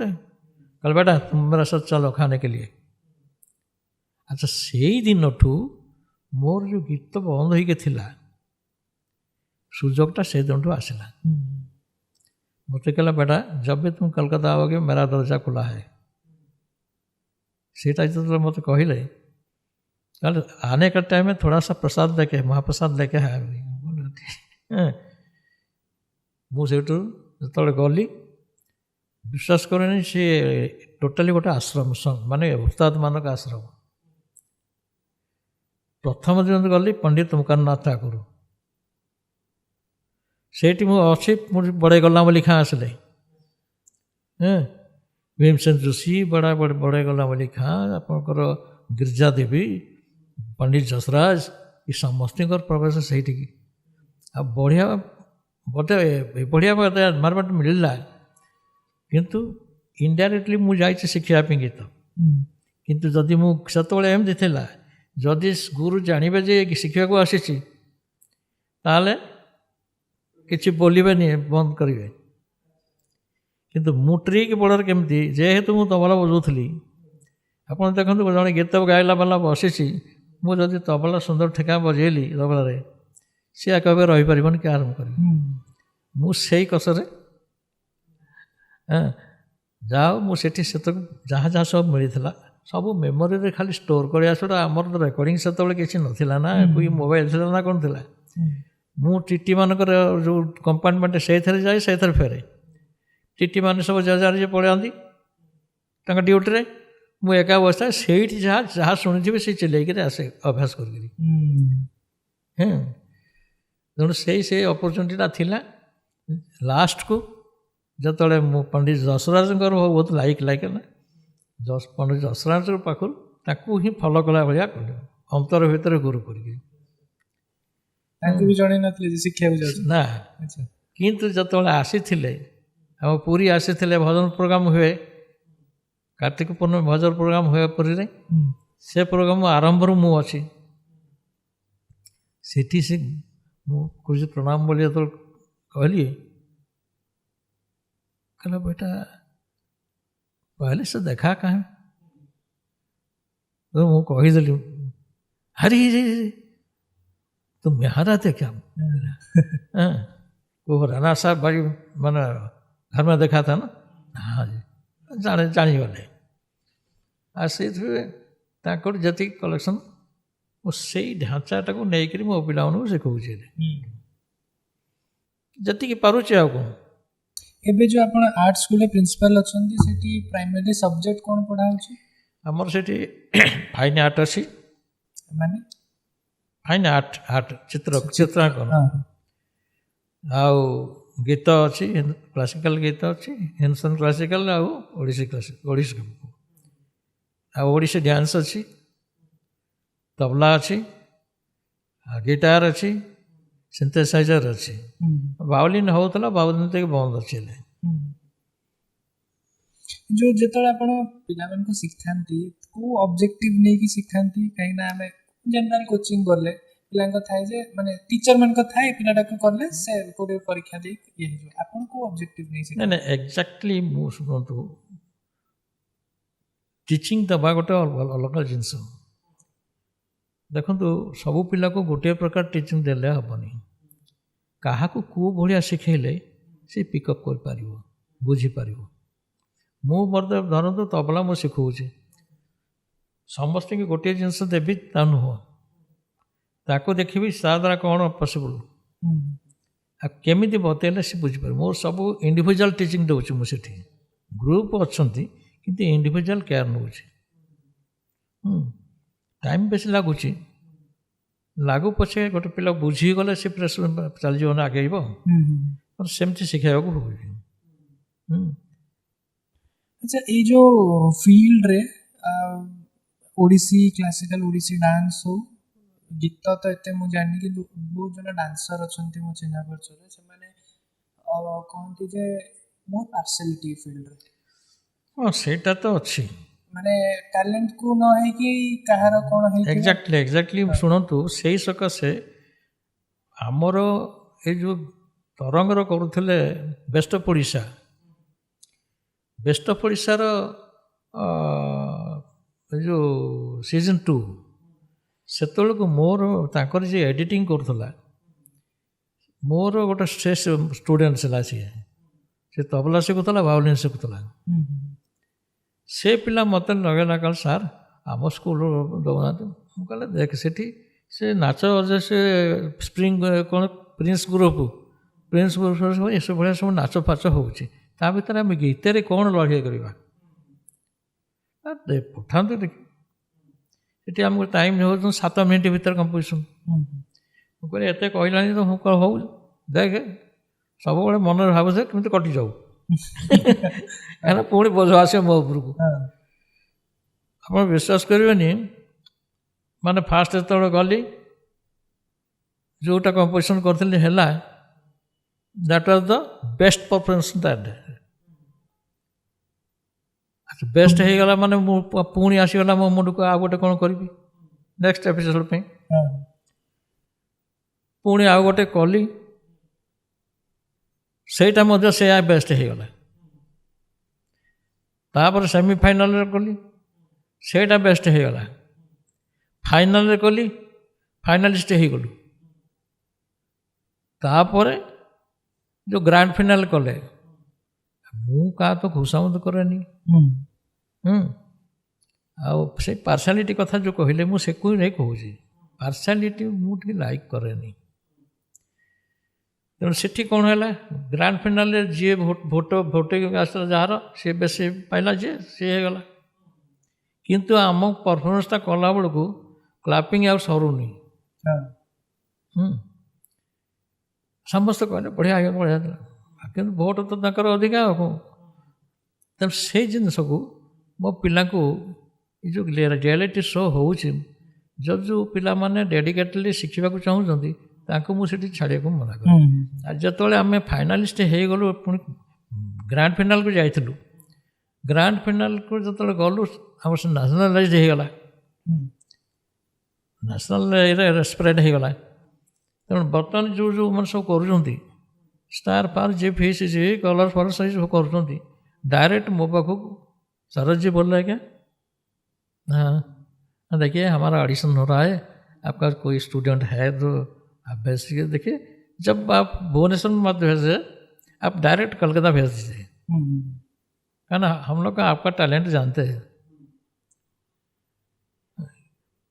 एमती बारंबार कहती मु देखे मोर जाइंट पिला कहीं ईरा महाती तो मोर पठेली प्रथम से सारा गाँव पा होता जेहेतु सी मो पाखे पंचम क्लास पाठ पढ़ा से कहला मो से सेमती ना आप्लाय करा पड़ूला आरती मिश्र बोली आमर बैटन आर्टिस्ट आम बर्तमान फरेन अच्छा जे से बहुत ओल्ड सी जाते बम्बे सी गोटे फर्म नहीं आसते मत सी कहले सर तुम किए पिला अच्छी कि सारगा पार मु कहली देखिया जब ईरा जीव जीव क्या ईरा से को मेलोडी फेलोडी गाइला हिंदी गीत फित गा सारे ताकू पठेला हम ताकू पठेली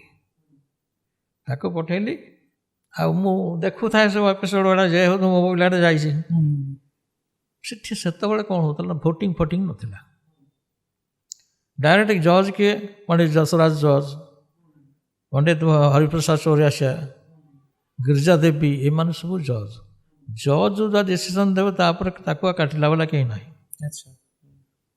तेणु से ठीक होता से जोटा मुझे बतई तू यहाँ गायबू जदि से गाई था विन करता किसी से गाइलानी मु देखा अवस्था मो घरे बस देखुली पिला बसते देख ये कटिज सी मुझे से गाय तोड़ी रागटा गायक गाइलानी कटिज एक्जाक्टली से कटिगला 6 एपिसोड को आठी जे विन कला से सोमा भट्टाचार्य बोली सी को मत देखी मु सी ताकू मु परीक्षा करी तार एग्जामिनर थी मु सी चिन्हिक मत मुड़िया मारे तो सेठी से अलग सब थी बर्तमान जो हूँ कम्प्लीटली पार्सालिटी हूँ माने जार जे चिन्हा परिचय ये सब देखिले एटा तो रहला रियलिटी शो ए जो डांस रे भी अपन एमती थाए ना जो माने डिग्री पांती ग्रेड बी ग्रेड मु निजे सुनतु भुक्त होगी अपन जो पार्सालिटी कथा कहले मु मते आसी 76 एज मोर मते देखिकी जो मैंने शिखा आरंभ कले मो परफॉर्मेंस देखिक शिखा आरंभ कले से माने बर्तमान एकाडेमी अवार्ड सब पाई सारे व्हेरेज मु जो मोर टाइमटार कहीं सब्स्टिट्यूट न था से कहली जो टेलीविजन है आम टेलीविजन स्टूडियो खोलला कटक तुलसीपुर दूरदर्शन हाँ दूरदर्शन आपणकर 1976 कथा कहूँ फास्ट ओपनिंग है सेटा पुणी हाई ये आम सैटेलाइट मध्यम होता से दूरदर्शन वाला क्या जानी ना କିଏ ଭଲ ସିଙ୍ଗର କିଏ ଭଲ ବଜେଇଲା ବାଲା ସେମାନେ କ'ଣ କଲେ ମଗେଇଲେ ଅଲ୍ ଇଣ୍ଡିଆ ରେଡ଼ିଓକୁ। ସେ ମଗେଇଲେ ଆମକୁ ସିଙ୍ଗର ଜଣେ ଦରକାର, ତେଣୁ ସିଙ୍ଗର ହିସାବରେ ସେ ବାଳକୃଷ୍ଣ ଦାସଙ୍କୁ ଦେଲେ। ଆଉ ଜଣେ ଅଲରାଉଣ୍ଡର ତବଲା ଫବଲା ସବୁ ବଜି ପଡ଼ୁଥିବ ଆଉ ଜଣେ ଦରକାର, ସେ ମୋ ନାଁଟା ପଠେଇଲେ। ମୋ ନାଁଟା ପଠେଇବାର ମୋ ପାଖକୁ ଆସିଲା ଚିଠି। ମୁଁ ଜାଣିନି ସେତେବେଳକୁ ଯେ ଦୂରଦର୍ଶନ କେଉଁଠି। ଆଉ ହଠାତ୍ ଗଲି, ଯାଇ ପହଞ୍ଚିଲା ବେଳକୁ କିଏ କାହା ସାଙ୍ଗେ ବଜେଇବେ ତା ବି ମୁଁ ଜାଣିନି। ଆମ କଣ୍ଟ୍ରାକ୍ଟ ଆମ ପାଖକୁ ଆସିଥାଏ, କେବଳ ଆଉଟସାଇଡ଼ର ହିସାବରେ ବାଳକୃଷ୍ଣ ଦାସ ଗାଇବା ପାଇଁ, ମୁଁ ବଜାଇବା ପାଇଁ, ବାକି ଅନ୍ୟ ହ୍ୟାଣ୍ଡସ୍ ସବୁ ରେଡ଼ିଓ ଷ୍ଟେସନ। ମୁଁ ଯେତେବେଳେ ଯାଇକି ଗଲି, ମାନେ ସିଏ ସବୁ ଗେଟ୍ ପାଖେ ଠିଆ ହେଇଛନ୍ତି ବୁକେ ଗୋଟେ ଗୋଟେ ଧରିକିରି, ଆଉ ଗାଲିଚା ପଡ଼ିଛି ପୁରା ଷ୍ଟୁଡ଼ିଓ ପର୍ଯ୍ୟନ୍ତ ଗେଟ୍ ଠାରୁ। ଫାଷ୍ଟ ପୁରା ଆରମ୍ଭ ସେ ୱେଲକମ୍ କରିକି ଆମକୁ ନେଇକି ସେଠୁ ଗଲେ, ବୁକେଟା ଧରେଇକିରି ନେଇକିରି ଗଲେ। ସେଠି ପୁରା ସବୁ ମିଠା ଫିଠା ଏମିତି ସବୁ ଖାଇବା ଦେଇକିରି ପୁରା ଯେମିତି ଟ୍ରିଟମେଣ୍ଟ ୱେଲ୍ ଟ୍ରିଟ୍ କରନ୍ତି ସେ କଲେ।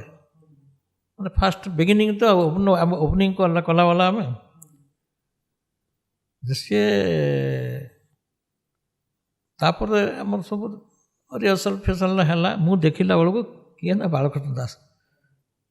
ମୋତେ ସିଏ ଦେଖିଦେଲେ, ସିଏ ହେଉଛନ୍ତି ମୋ ଫାଦରଙ୍କର ସାଙ୍ଗ। କ'ଣ ଶରତ ତମେ ଅଛ? ମୁଁ କହିଲି ଆଜ୍ଞା।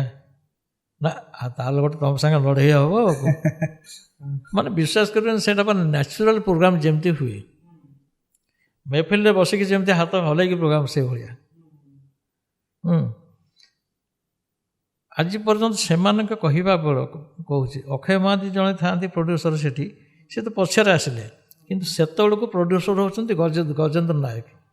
ଯେଉଁ ଗଜେନ୍ଦ୍ର ନାୟକ ମଧ୍ୟ ସେଠି ଡାଇରେକ୍ଟର ହେଇକି ରିଟାୟାର୍ଡ଼ କଲେ। ସେ ପ୍ରୋଗ୍ରାମ ଏକ୍ଜିକ୍ୟୁଟିଭ୍ ଥିଲେ। ଆମର ପ୍ରଥମ ଡାଇରେକ୍ଟର ହେଉଛନ୍ତି, ଷ୍ଟେସନ ଡାଇରେକ୍ଟର ହେଉଛି ମହମ୍ମଦ ରଫିକ। ଦୂରଦର୍ଶନର ପ୍ରଥମ ଷ୍ଟେସନ ଡାଇରେକ୍ଟର ହେଉଛନ୍ତି ମହମ୍ମଦ ରଫିକ। ଆସିଷ୍ଟାଣ୍ଟ ହେଉଛନ୍ତି ଶାରଦା ପ୍ରସାଦ ନାୟକ। ଇଏ ହେଉଛନ୍ତି ପ୍ରୋଗ୍ରାମ ଏକ୍ଜିକ୍ୟୁଟିଭ୍ ଗଜେନ୍ଦ୍ର ନାୟକ। ସେତିକିବେଳ କଥା। ସେ ସେୟା କହିଲେ ଏମିତି ମାନେ ପ୍ରୋଗ୍ରାମ ଆମେ ଦେଖିନୁ। ଆମେ ଜାଣୁନୁ କ'ଣ ରେକର୍ଡ଼ିଂ ହେଉଛି କ'ଣ ହେଉଛି, ଫ୍ରି ପରେ ଆଉ କ'ଣ। ସେଇଟା ଗୋଟେ ମେମୋରେବଲ୍ ଜିନିଷ ଥିଲା। ଏଇ ଯେଉଁ ଡିଗ୍ରୀ ବିଷୟରେ କହିଲି, ଏଇଟା ଗୋଟେ ଆର୍ଟିଷ୍ଟ ଲାଇଫରେ କେତେ ମ୍ୟାଟର କରେ? ଏଇଟା ଗୋଟେ ପ୍ରୁଫ୍। ଆଚ୍ଛା, ଯେ ଡିଗ୍ରୀ କହୁଛି, ଧରନ୍ତୁ ମୁଁ ଏଥିରେ ପିଜି କରିଛି, ଧରନ୍ତୁ ଗୀତରେ ପିଜି କଲି, ମୁଁ ଆଲାହାବାଦ ୟୁନିଭର୍ସିଟିରୁ ହିନ୍ଦୁସ୍ତାନୀ କ୍ଲାସିକାଲ ଭୋକାଲରେ କଲି। ମୁଁ ବମ୍ବେ ୟୁନିଭର୍ସିଟି ଆମର ଯେଉଁ ଅଖିଳ ଭାରତୀୟ ଗାନ୍ଧର୍ବ ମହାବିଦ୍ୟାଳୟ ମଣ୍ଡଳ ଅଛି, ସେଠୁ ମୋ ତବଲାରେ ଅଳଙ୍କାର ମାନେ ହେଉଛି ଆପଣ ପିଜି, ସେଇଟା କରୁଛି। ଆପଣ ପଖାବାଜରେ ମୋ ପ୍ରାଚୀନ କଳାକେନ୍ଦ୍ର ଚଣ୍ଡିଗଡ଼, ସେଠୁ ମୁଁ ଭାସ୍କର କଲି। ବାକି ଏଗୁଡ଼ାକ ହେଉଛି କ'ଣ ଆଜିକାଲି ପାଇଁ।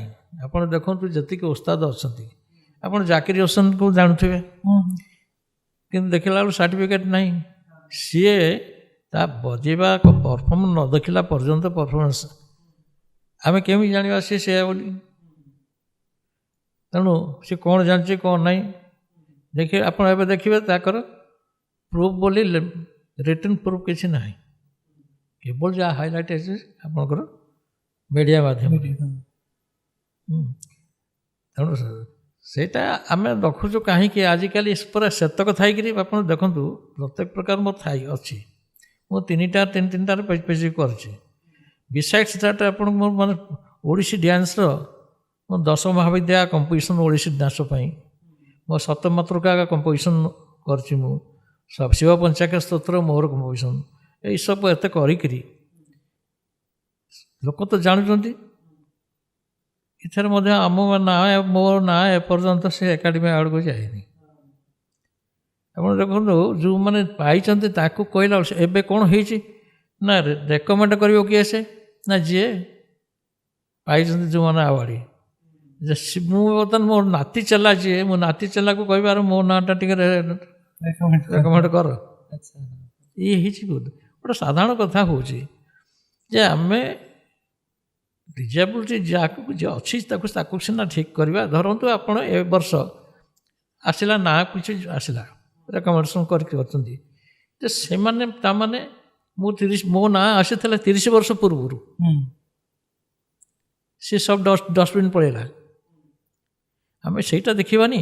ଆମେ ଖାଲି ରେକମେଣ୍ଡ କରୁଥିଲେ ସବୁ ବର୍ଷ କରୁଥିବେ ଜଣେ ପାଉଥିବ ତା ବାକି ଆଉ ସବୁ ପକାଉଥିବେ ଡଷ୍ଟବିନ୍ରେ।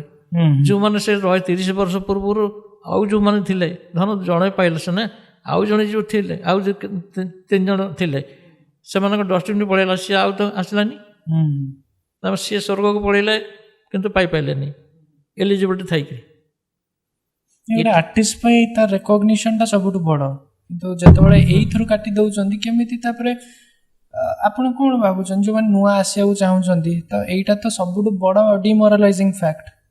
ତ ଏଇଟା ବର୍ତ୍ତମାନ କଥା ହେଉଛି କ'ଣ କି ଧରନ୍ତୁ ମୁଁ ସିନା ଯାହାକୁ ଶିଖଉଛି ସିଏ ମୋ ବିଷୟରେ ଜାଣିଲା ମୁଁ ପରଫର୍ମ କରେ ବୋଲି ଯେଉଁମାନେ ଜାଣିଛନ୍ତି ମୁଁ ଆକ୍ଚୁଆଲି ସତ କଥା ସବୁଠୁ ୟଙ୍ଗ ଥିଲି ପରଫର୍ମିଂରେ। ମୁଁ ସବୁଠୁ ୟଙ୍ଗ ଥିଲି ଯେଉଁଟାକି ମୋ ସାଙ୍ଗରେ ଯେଉଁମାନେ ଥିଲେ ସେମାନେ ଆଉ ନାହାନ୍ତି। ତାହେଲେ ମୋତେ ଚିହ୍ନିବ କିଏ?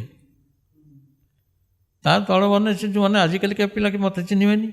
ସେ ତ ମୋତେ ଦେଖିନାହାନ୍ତି ଷ୍ଟେଜ୍ରେ, ଚିହ୍ନିବେ କେମିତି? ବର୍ତ୍ତମାନ ଏବେ ସେମାନେ ଶରତରଥ କିଏ ସେ ଜାଣୁନାହାନ୍ତି। କିଏ ଜାଣିବ? ତମ ଗୁରୁଙ୍କୁ ପଚାରିଥିଲେ ସେ କହିଥାନ୍ତେ। ଏ ବହୁତ ଦୁଃଖ ଲାଗୁଛି। ମୋ ସକାଶେ ନୁହଁ, ମୁଁ ଆକ୍ଚୁଆଲି ରାଗିଥିଲି ଆମର ମାୟାଧର ରାଉତ। ଆପଣ ଦେଖନ୍ତୁ ଓଡ଼ିଶୀ ନାଚ କ୍ଲାସିକାଲ ହେବାର ମାତ୍ର ମୂଳ ଜିନିଷ କିଏ ସେ କାହାର ସାକ୍ରିଫାଇସ୍। ତାକୁ ପଚାରିଲେ ମଧ୍ୟ ଯେତିକି ଡ୍ୟାନ୍ସ ଟିଚର ଅଛନ୍ତି ତାଙ୍କୁ ପଚାରିଲେ ମଧ୍ୟ ସେ କହିପାରିବେନି। ତାମାନେ ଆମେ ବ୍ରହ୍ମା ଦେଖେଇବା। ଆପଣ ଠାରରେ ବ୍ରହ୍ମା କେମିତି, ମହେଶ୍ୱର କେମିତି, ବିଷ୍ଣୁ କେମିତି, ସେ କେମିତି ଦେଖେଇବା? ସବୁ ତ ମୁଦ୍ରା ମାଧ୍ୟମରେ ଦେଖା ହେବ ନା। ଓଡ଼ିଶୀ ନାଚରେ ସେତେବେଳେ ମୁଦ୍ରା ପ୍ରୟୋଗ ନଥିଲା। ତାକୁ ମାୟାଧର ରାଉତ ଯେ ଦିଲ୍ଲୀରେ ଅଛନ୍ତି ସିଏ ଯାଇଥିଲେ ମାଡ୍ରାସ। 1.5 ବର୍ଷ 2 ବର୍ଷ ସେଠି ରହିକରି ମୁଦ୍ରା ପ୍ରୟୋଗ କେମିତି ହେବ ମାନେ ସେଟା ଆପଣ ବିନିଯୋଗ କେଉଁ ମୁଦ୍ରା କେଉଁ ଇଏରେ ବିନିଯୋଗ କରାଯିବ ସେଗୁଡ଼ାକ ସବୁ ଗୋଟେ ୱାର୍କସପ୍ ହେଇଥିଲା। ବହୁତ ବର୍ଷ ତଳ କଥା ମୁଁ କହୁଛି। ମୁଁ ବି ସେଠି ଥିଲି, ଛୋଟ ହେଲେ ମଧ୍ୟ ଥିଲି। କିନ୍ତୁ ସେଠି ଯାଇକରି ସବୁ ଗୁରୁମାନଙ୍କୁ ଡକା ହେଲା ଯେ ଆମେ ଓଡ଼ିଶୀ ନାଚ ଭିତରେ ମୁଦ୍ରା ପ୍ରୟୋଗ କେମିତି କରିବା ସେଗୁଡ଼ାକ ସବୁ କରିକିରି ସବୁ ଦେଖାହେଲା ପରେ ସେଟା ଶାସ୍ତ୍ରକୁ ଆସିଲା ଯେଉଁଟାକି ବିନିଯୋଗ, ମୁଦ୍ରା ବିନିଯୋଗ। ତେଣୁ ସେ ବିନିଯୋଗ ସବୁ ହେଲା। ଆଚ୍ଛା, ଆପଣଙ୍କ ଯେଉଁ ବହି ଏକା ସବୁ ରହୁଛି ସେଥିରେ ଏଥର ମେନସନ୍ ହେଉନି ଏଇ ଜିନିଷଟା କିଏ କରିଥିଲା? ଯେମିତି ଆମ ସାଇନ୍ସରେ ହେଉଛି ଯିଏ ବହି ଲେଖୁଛି ଆଗରୁ ଶୁଣନ୍ତୁ, ଆଗରୁ କେହି ଲେଖାଲେଖି ବି ଏତେ ନଥିଲେ। ଏବେ ଯେଉଁମାନେ ଲେଖାଲେଖି କଲେ ସେ ଜାଣିଥିଲେ ତ ସେଟା ଲେଖିବେ। ନାଇଁ, ଆପଣ ଯଦି ଜାଣିଛନ୍ତି ଆପଣ ସେମିତି କିଛି କମିଟି କରୁନାହାନ୍ତି ଯେ ଏଟାକୁ ରେକ୍ଟିଫାଇ କରିବେ? ଶୁଣନ୍ତୁ, ବର୍ତ୍ତମାନ ଏମିତି ହେଇଗଲାଣି ଯେ ମୁଁ କହିଲେ ମଧ୍ୟ ସେଟା ବିଶ୍ୱାସଯୋଗ୍ୟ ହେବନି। କାରଣ ଆପଣ ମୋତେ ଦେଖୁଥିବେ ମୁଁ ଏବେ 76 ଇୟର୍ସ ଓଲ୍ଡ ବୋଲି ମୋତେ ଫିଲ୍ କରୁନାହାନ୍ତି। ଯିଏ ଚିହ୍ନି ନାହାନ୍ତି ସେ କେମିତି ଫିଲ୍ କରିବେ? ବର୍ତ୍ତମାନ ଆମର ଗୋଟେ କ'ଣ ହୁଏ, ବଡ଼ମାନେ ଆମର କିଛି ଡାଉଟ୍ ରହିଲା ବଡ଼ମାନଙ୍କୁ ଟିକେ ପଚାରିବା। ମୁଁ ବଡ଼ ହିସାବରେ ଯାଉଛି ବୋଲି ତାଙ୍କ ଗୁରୁ ସିନା କହିଥିଲେ, ସେ ଜାଣିବ କେମିତି? କଥାଟା ହେଉଛି ଏଇଆ। ଆଉ ତା ଉପରେ କିଛି ଲିଖିତ ନାହିଁ। ଆପଣ ଦେଖନ୍ତୁ ଓଡ଼ିଶୀ ଗୀତ ଯେଉଁ କଥା କହିଲେ, ମୁଁ କହିଲେ ମଧ୍ୟ ସେ ଅନ୍ୟମାନେ କହିବା ବେକାର କଥା। କାହିଁକି ନା ସିଏ ଭାବୁଛନ୍ତି ମୋ ସାଙ୍ଗେ ଆସି ସେମାନେ ମଧ୍ୟ ମିଶୁଛନ୍ତି। ସିଏ ଭାବି ଦେଉଛନ୍ତି ମୁଁ ମଧ୍ୟ ତାଙ୍କରି ସମସ୍ତ। ତେଣୁ ସେଇଟା ସେ ଆକ୍ସେପ୍ଟ କରୁନାହାନ୍ତି। ମୋତେ କହୁଛନ୍ତି ମୋର ଅନୁଦାନ କ'ଣ? ମୋର ହେଉଛି ମୋତେ କହିଲା ଆମର କାହାକୁ କାହାକୁ ଦିଆହେଉଛି, ମୁଁ ତାଙ୍କୁ କହିଲି ଯେ ଆପଣଙ୍କର ଯେଉଁ ଏକାଡେମୀ ଆୱାର୍ଡ଼ ଦିଆହେଉଛି ତା'ର ପ୍ରୋସିଜିଅର କ'ଣ? ସେ କହିଲେ ଦେଖନ୍ତୁ ଆପଣଙ୍କର ମାନେ କିଛି ଇଏ ଥିବ, ହଁ କଣ୍ଟ୍ରିବ୍ୟୁସନ୍ କିଛି ଥିବ, ତାପରେ ଆପଣ ଲୋକ ଜାଣିଥିବେ, ପପୁଲାର ଫେସ୍। ଆଉ ଏଇସବୁ ଜିନିଷ ପଚାରିଲେ। ମୁଁ କହିଲି ଆଜି ପର୍ଯ୍ୟନ୍ତ ଯିଏ ଜାଣିଛି ଆଉ ବୟସ ଦେଖି ହେଇଥିବାର ଅଛି ତା ବି, ମୁଁ କହିଲି କେଉଁ ଜିନିଷଟା ଯେତିକି ପଚାରିଲେ କହିଲେ ତା କେଉଁ ଜିନିଷଟା ପାଳନ ହେଉନି, କେଉଁଟା ହେଉଛି ମୋର କଣ୍ଟ୍ରିବ୍ୟୁସନ୍ ଅଛି କି ନାହିଁ ସେଇଟା ଗୋଟେ କ'ଣ ଲିଷ୍ଟ କରି ମୁଁ ଦେବି? ମୋ କଣ୍ଟ୍ରିବ୍ୟୁସନ୍ ଯାହା ଅଛି ବୋଧେ ଏତେ କାହାରି ସେତିକି ନଥିବ। ଆପଣ ଦେଖନ୍ତୁ ଆଜିକାଲି ଷ୍ଟାଇଲରେ ଯେଉଁ ତବଲା ବାଜୁଛି ସେ ତବଲାକୁ ତିଆରି ଥିଲି ମୁଁ। ଆପଣ ସେ ମରିଗଲାଣି ହରିବଲ ଯେଉଁ ବଜାଉଥିଲା ରାଧାନନ୍ଦ, ସେ ମୋ ପୁଅକୁ କହିଲା, ସେ ଗୋଟେ ଟେକା ବଜେଇଲା ଯେ ତାକୁ ମୋ ପୁଅ କହିଲା ହରିବଲ ଏଇଟା କେମିତିଆ ନା ଏ ତମ ବାପାଙ୍କ ଜିନିଷ, ମୋତେ ପୁଅ ଆସି ପଚାର ତମ ଜିନିଷ ଇଏ ଗାଲାରେ ମୁଁ ଗାଳି ଶୁଣିଛି। ମୁଁ ଯେତେବେଳେ ଏଇ ଜିନିଷ ଭର୍ତ୍ତି କଲି ତବଲାରେ କେମିତି ଢୁଡ଼ିକି ବାଜିପାରିବ, ତବଲାରେ ତେଲିଙ୍ଗି ବାଜା କେମିତି ବାଜିପାରିବ, ଏଇସବୁ ଜିନିଷ କହୁଣିରେ ବାଜିବ, ଏ ଜିନିଷ ମୁଁ ହିଁ ଆରମ୍ଭ କରିଥିଲି। କେବଳ ଯେତେବେଳେ ଅକ୍ଷୟ ମହାନ୍ତି, ପ୍ରଣବ ପଟ୍ଟନାୟକ 2 ଜଣ ହିଁ ଷ୍ଟେଜ୍ ସିଙ୍ଗର ଥିଲେ ସେତେବେଳେ। ଆପଣଙ୍କୁ ମୁଁ କହୁଛି ମୁଁ ପୁରା 7 ବର୍ଷରୁ ମୁଁ ୟା ଭିତରେ, ଅକ୍ଷୟ ମହାନ୍ତି ଯେତେବେଳେ ପ୍ରଥମ ପ୍ରୋଗ୍ରାମ କଲେ ସେ ଷ୍ଟେଜରେ ମୁଁ ହିଁ ଅଛି।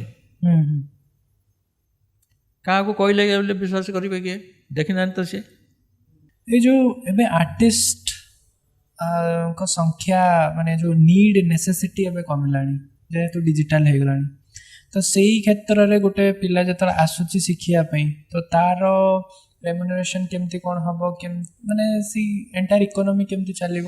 ନାଇଁ ଦେଖନ୍ତୁ ବହୁତ ପିଲା ଆସୁଛନ୍ତି ମୋର ଶିଖିବାକୁ ଆସୁଛନ୍ତି, ଆମର ଫିକ୍ସ ଅଛି। ଧରନ୍ତୁ ଆମେ ଆଡ଼ମିସନ୍ ଫି 1000 ଟଙ୍କା, ମାସକୁ 600 ଟଙ୍କା ଏମିତି ଅଛି। ମୁଁ ଦେଖୁଛି ଏଇଟା ତ ମୁଁ କନସିଡ଼ର ସେମିତି କରିବିନି, ଆପଣଙ୍କଠୁ ଟଙ୍କାଟେ ନେଲେ ମଧ୍ୟ ମୁଁ ଦରକାର ପଡ଼ିଲେ ତାକୁ 600 ଟଙ୍କା ବୋଲି ଲେଖିବି, ରିସିପ୍ଟ ଦେଉଛି କିନ୍ତୁ ଟଙ୍କାଟେ ନେଉଛି, କିଏ ଜାଣିବ? ଇଏ ତ ପ୍ରମାଣ କରିପାରିବେନି। ନହେଲେ ଯାହା ଥିଲା ବାଲାଙ୍କର ଯାହା ନଥିଲା ବାଲାଙ୍କର ସେ ହେଇଯିବ, ସାର୍ ସେ ତ ଦେଉନି ମୁଁ ଦେବା। କିନ୍ତୁ ଆମେ ପରିସ୍ଥିତି ଦେଖିକିରି ଧରନ୍ତୁ ଆମ ଘରେ ଯେ ଗୋଟେ କାମ ବୋଲି କାମ କରୁଛି ତା ପିଲାଟି କେତେ ପଇସା ଦେଇପାରିବ, ଏବଂ ସେ ପିଲା କାହିଁ ଫିଲ୍ କରିବ? ରସିଦ କାଟିଲା ବେଳକୁ ମୁଁ ପୁରା ପଇସାଟା ପକେଇଲି, ନେଲା ବେଳକୁ ମୁଁ ନେଇଛି, ଆଉ ମୁଁ ଯେତେବେଳେ ରସିଦ ନମ୍ବରଟା ପକେଇଛି ଆଉ କିଏ ତାକୁ ଦେଇନି ବୋଲି ସେ କହିବ କି? ତେଣୁ ଯେଉଁମାନେ ଆର୍ଟିଷ୍ଟ ହେଉଛନ୍ତି ତାଙ୍କର ଫ୍ୟୁଚର କ'ଣ? ଫ୍ୟୁଚର ତ ଗୋଟେ ଜିନିଷ ଶୁଣନ୍ତୁ, ଯେଉଁମାନେ ଆର୍ଟିଷ୍ଟ ହେଉଛନ୍ତି ସେମାନେ କେବଳ ସଙ୍ଗୀତ ଶିଖୁନାହାନ୍ତି, ତା ସାଙ୍ଗେ ସେ ପାଠ ପଢ଼ୁଛନ୍ତି। ପାଠ ପଢ଼ାଟା ମଧ୍ୟ ବେଟର ହେବ, କିନ୍ତୁ ମୁଁ ସମସ୍ତଙ୍କୁ କହେ ଯାହାକୁ କରିବ ଏଇଟାକୁ ଗୋଟେ ସିଡ୍ୟୁଲ୍ ଭିତରେ ରଖିବ।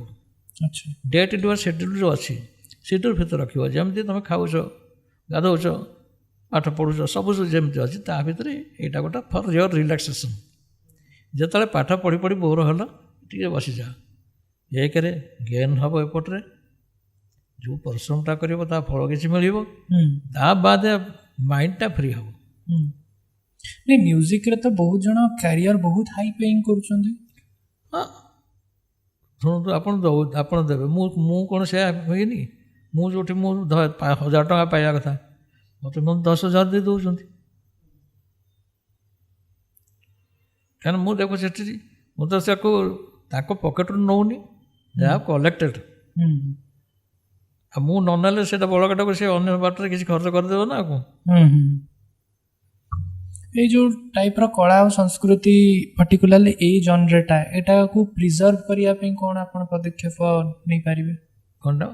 ଏଇ ଯେଉଁ ଏଣ୍ଟାୟାର ଯେଉଁ ଅଛି ଏଟାକୁ ପ୍ରିଜର୍ଭ କରିବା ପାଇଁ ଆଗକୁ ବଢ଼େଇବା ପାଇଁ କ'ଣ ଇମ୍ପୋର୍ଟାଣ୍ଟ ପଦକ୍ଷେପ ଏବେ ନେଇ ହେବ? ଶୁଣନ୍ତୁ, ଆଜିକାଲି ପିଲାଙ୍କୁ ବୁଝେଇବା କଥା ଏହା କଲେ ଏହା ହେବ। ପ୍ରତ୍ୟେକ ଜିନିଷକୁ ମୁଁ ମୋର ଟୋଟାଲି ମୁଁ ମାନେ କ୍ୱାଲିଟିଟାକୁ ଉପରେ ଜୋର ଦେଉଛି, କ୍ୱାଲିଟି ଜୋର ଦେଉଛି, ଆଉ କ୍ୱାଣ୍ଟିଟି ମୋର ଦରକାର ନାହିଁ। ଗୋଟେ ପିଲାକୁ ଶିଖେଇଲେ ମନକୁ ତାରି ଦ୍ୱାରା ଆହୁରି କେତେ ପିଲା ଆସିବେ। ତାଙ୍କ ମେଣ୍ଟାଲ ଷ୍ଟଡ଼ି କରିବି, କେଉଁ ପିଲା କେମିତି ତାକୁ କହିଲେ ସେ ବୁଝିବ। ସମସ୍ତେ ଗୋଟେ ପ୍ରକାର କହିଲେ ସେ ବୁଝିବେନି, ବିଭିନ୍ନ ପ୍ରକାର କରିକି ତାଙ୍କ କାପାସିଟି ଦେଖିକିରି ତାକୁ ବୁଝାଇବାକୁ ପଡ଼େ। ଆପଣ ଦେଖନ୍ତୁ, ମୁଁ 1948ରେ ମୁଁ ଜନ୍ମ, କିନ୍ତୁ 55 ବେଳକୁ କେତେ କି 55ରେ ଯେଉଁ ଆମର ହେଇଥିଲା ପୁରୀରେ ସୀମା ଆନ୍ଦୋଳନ ହେଇଥିଲା, ସେ ଜିନିଷ ଟୋଟାଲି ମନେ ଅଛି। ପୋଷ୍ଟ ଅଫିସ୍ କେମିତି ଜଳିଲା ଆଜି ପର୍ଯ୍ୟନ୍ତ ମନେ ଅଛି। ମୋତେ ମଧ୍ୟ ବହୁତ ଲୋକ କହୁଛନ୍ତି ଆପଣଙ୍କର ହିଷ୍ଟ୍ରି ମାନେ ବିଶ୍ୱାସ କରିବେନି, ସତରେ ମୁଁ କିଛି ସିନା କହିବାକୁ ସୁଯୋଗ କିଛି ପାଉନି, ନହେଲେ ନାହିଁ। ଗୋଟେ ଜିନିଷ ହେଉଛି, ମୁଁ ଚାକିରି କରିଥିଲି, ଚାକିରି ବର୍ତ୍ତମାନ ମୁଁ ରିଟାୟାରମେଣ୍ଟ ନେଇସାରିଣି 23 ବର୍ଷ ହେଲାଣି। କାରଣ ମୁଁ ଯେହେତୁ ସବୁବେଳେ ଅଷ୍ଟ୍ରେଲିଆ ଯିବା ଆସିବା କରୁଥିଲି, ପ୍ରତିବର୍ଷ 4 ମାସ ଛୁଟି ନେଇକି ଯିବା ପାଇଁ ମୋତେ ଟିକେ ଅଡ଼ୁଆ ଲାଗେ। ତାଙ୍କର ପୁଣି ଆହୁରି ଥରେ କ'ଣ ହେଇଛି ନା, ମୁଁ 4 ମାସ ଯାଇକରି ଆସି 15 ଦିନ ହେଲା ପହଞ୍ଚି ଜଏନ୍ କରିଛି, ପୁଣି ଡକରା ଆସିଲା 7 ମାସ ଯିବା ପାଇଁ। ତେଣୁ ମୁଁ ସେଟାକୁ ଚାକିରିଟା ବଡ଼ ଅଡ଼ୁଆ କରୁଥିଲା, ମୋତେ ନିଜକୁ ନିଜେ ଗିଲ୍ଟି ଫିଲ୍ କରୁଥିଲି। ମୋର ଯାହା ହେଲେ ମୋତେ ଗୋଟେ ରେସ୍ପନ୍ସିବଲ୍ ସିଟ୍ ଦେଇଛନ୍ତି, ମୋର ୱାର୍କ ହାମ୍ପର କରିବ ନା, କି ଆଜ୍ ଆନ୍ ଆର୍ଟିଷ୍ଟ ମୋତେ କେହି କିଛି କହୁନାହାନ୍ତି, କିନ୍ତୁ ଭିତରେ ଭିତରେ ୱାର୍କ ହାମ୍ପର କରୁଛି। ତେଣୁ ସେ ସକାଶେ ମୁଁ ମେଣ୍ଟାଲି ସେଟଅପ୍ କରିଦେଲି ଯେ ମୁଁ VRS ନେଇଯିବି। VRS ନେଇଗଲା ପରେ ବର୍ତ୍ତମାନ ଏବେ ଫୁଲ୍ ଡେଡିକେସନ୍ ୟା ଭିତରେ। ଏଇ ଯେଉଁ ରିଚ୍ ଇତିହାସ ଯେଉଁଟା କହିଲେ, ଯେଉଁ ଗଭୀର ଇତିହାସ, ଆଉ ଯେଉଁଟା ଖୋଲିକି କହିଲେ ମନ କଥା, ଇତିହାସଟା ମାନେ ଆକ୍ଚୁଆଲି ଏବେ କହିଲେ ସରିବନି। କାରଣ ସେତେବେଳେ ଯେଉଁ ଆର୍ଟିଷ୍ଟ ମାନେ ଥିଲେ କେହି ବର୍ତ୍ତମାନ ନାହାନ୍ତି। ଏ ବିଷୟରେ ଆଉ ଜାଣିଲା ବାଲା ବୋଧ ହୁଏ ମୋ ପରେ ଆଉ କେହି କହିପାରିବେନି।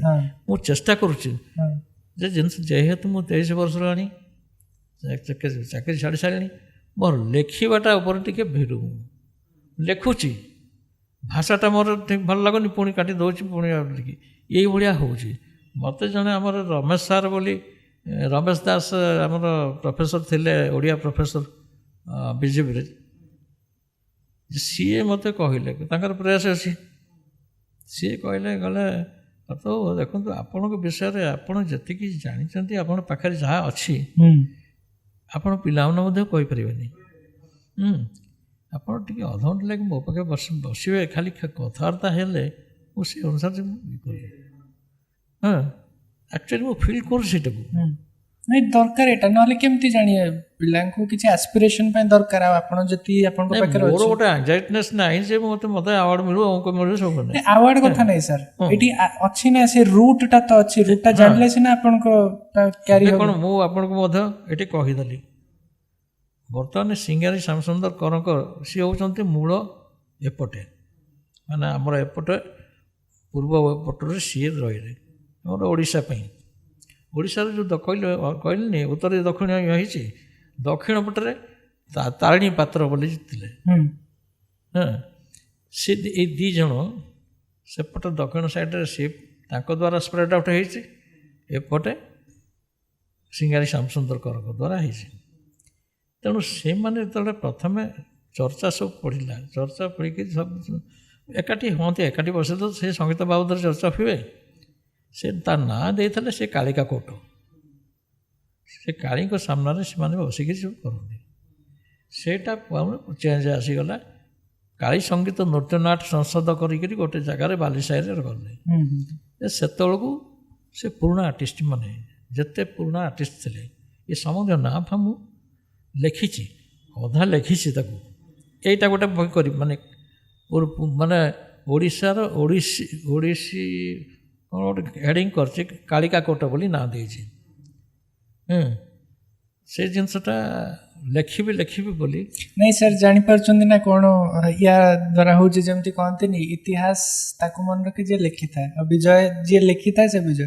ଆମେ ଆଜି ଜାଣିଛୁ ଆମର ବହୁତ ରାଜା ଥିଲେ ପୌରସ ଭଳିଆ, କିନ୍ତୁ ଏଇଟା ବି ଜାଣିଛୁ ଆଲେକ୍ସାଣ୍ଡର ଜିତିଥିଲେ। କାହିଁକିନା ଆଲେକ୍ସାଣ୍ଡର ଲେଖା ହେଇଥିଲା, ଅଶୋକ ଏଇଠିକି ଆସିଥିଲେ ଲେଖିକି ଯାଇଥିଲେ।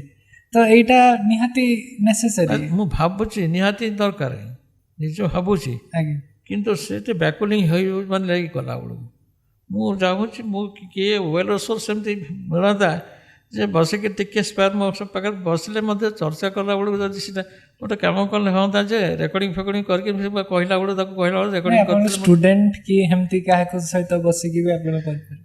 ମୁଁ ନାଇଁ ଆଉ ଗୋଟେ ଜିନିଷ ଅଭାବ ଅଛି, ସେଇଟାକୁ ମଧ୍ୟ ମୁଁ ହେଲେ କରିବି କାହିଁକି ମୁଁ ଗାନ୍ଧାର ମାନେ ବମ୍ବେ ୟୁନିଭର୍ସିଟିର ଏକ୍ଜାମିନର ଅଛି, ଚିଫ୍ ଏକ୍ଜାମିନର ଚଣ୍ଡିଗଡ଼ର ଅଛି, ଆହ୍ଲାବାଦର ଅଛି, ଯେଉଁଠିକି ପରୀକ୍ଷା ନେବା ବି ଯାଉଛି। ମାନେ ଆପଣ ଦେଖନ୍ତୁ ଗୀତ ଏବଂ ଇନଷ୍ଟ୍ରୁମେଣ୍ଟ ଦୁଇଟାକ ଅଲଗା ଅଲଗା ନା ନାହିଁ।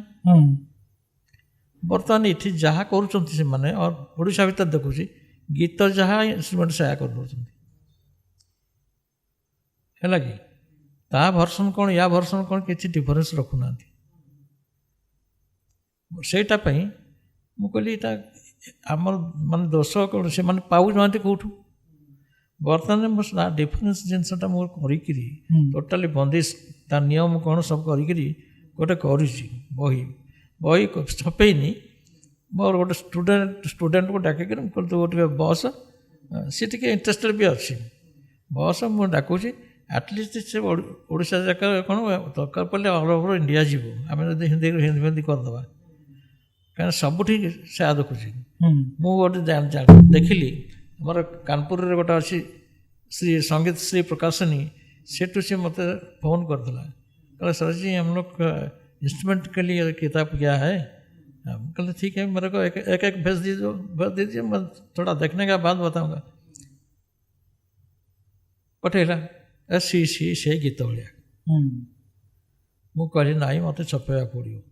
ମୁଁ ଅଲରେଡ଼ି ଗୋଟେ ଫେଜ୍ ମାନେ first year to fourth year ପର୍ଯ୍ୟନ୍ତ କରିସାରିଲିଣି, ତାକୁ ଖାଲି ଡେଟିଭ୍ ଫେଟିଭ୍ କରିକିରି ଆଉ ଯେକୌଣସି କରିବି। ତାପରେ ସେଇଟାକୁ ମଧ୍ୟ ମୁଁ ସେ ରମେଶ ସାର୍ଙ୍କ ପାଖକୁ ନ ଗଲେ, କାରଣ ସିଏ ରମେଶ ସାର୍ ହେଉଛନ୍ତି ମୋଠୁ ଆଉ ଟିକେ ବଡ଼, ସିଏ ତାଙ୍କ ପିରିୟଡ଼ରେ ମାନେ ସିଏ ହେଉଛନ୍ତି ଆପଣ ଜାଣିଛନ୍ତି କ'ଣ ସେଇଟା ଆମର କୋରାପୁଟରେ ଯେଉଁଟା ଅଛି ଜଗନ୍ନାଥ ମନ୍ଦିର ସାବରଶ୍ରୀ କ୍ଷେତ୍ର ନା କ'ଣ, ସେଇ ଯେଉଁ ଜଗନ୍ନାଥ ମନ୍ଦିର ହେଲା, ସେ ସେତିକିବେଳେ ସେ ଜଗନ୍ନାଥ ମନ୍ଦିର ତିଆରି ଥିଲେ ସେତିକି। ତେଣୁ ତାଙ୍କ ବହୁତ ଟ୍ୟାଲେଣ୍ଟେଡ଼ ସିଏ।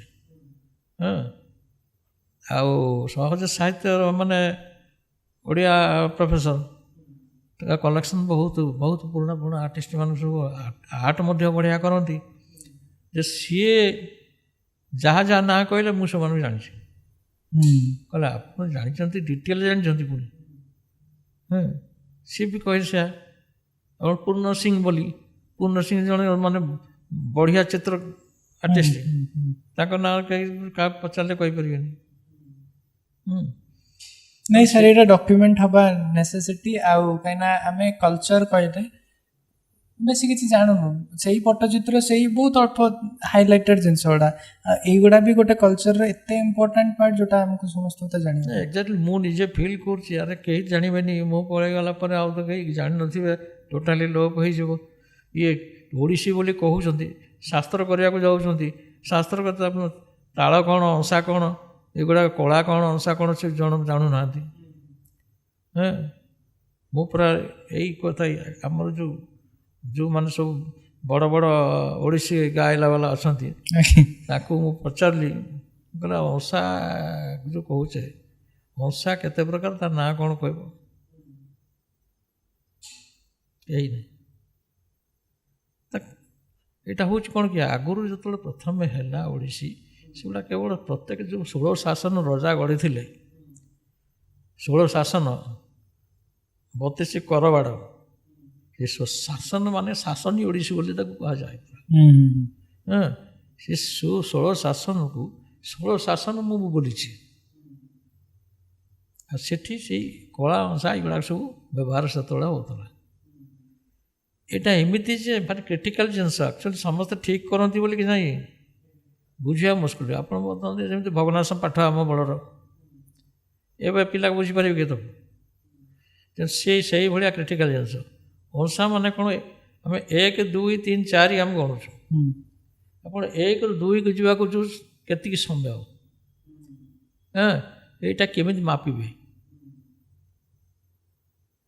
ହଁ, ତେଣୁ ଏଠୁ ଏଠିକି ଯିବା ପାଇଁ 4ଟା ଅଛି ଆହୁରି। ସେ 4টাର ନାଁ କ'ଣ? ମାନେ ଏଇଠି ଦେଖନ୍ତୁ ଆପଣ, ଏଇଟା 1 2 ଏଇଠୁ ସବୁ ଗଲେ, ଆ ଭିତରେ 5 ଅଛି। ପୁରା କ୍ୱାଣ୍ଟାଇଜ କରିକି।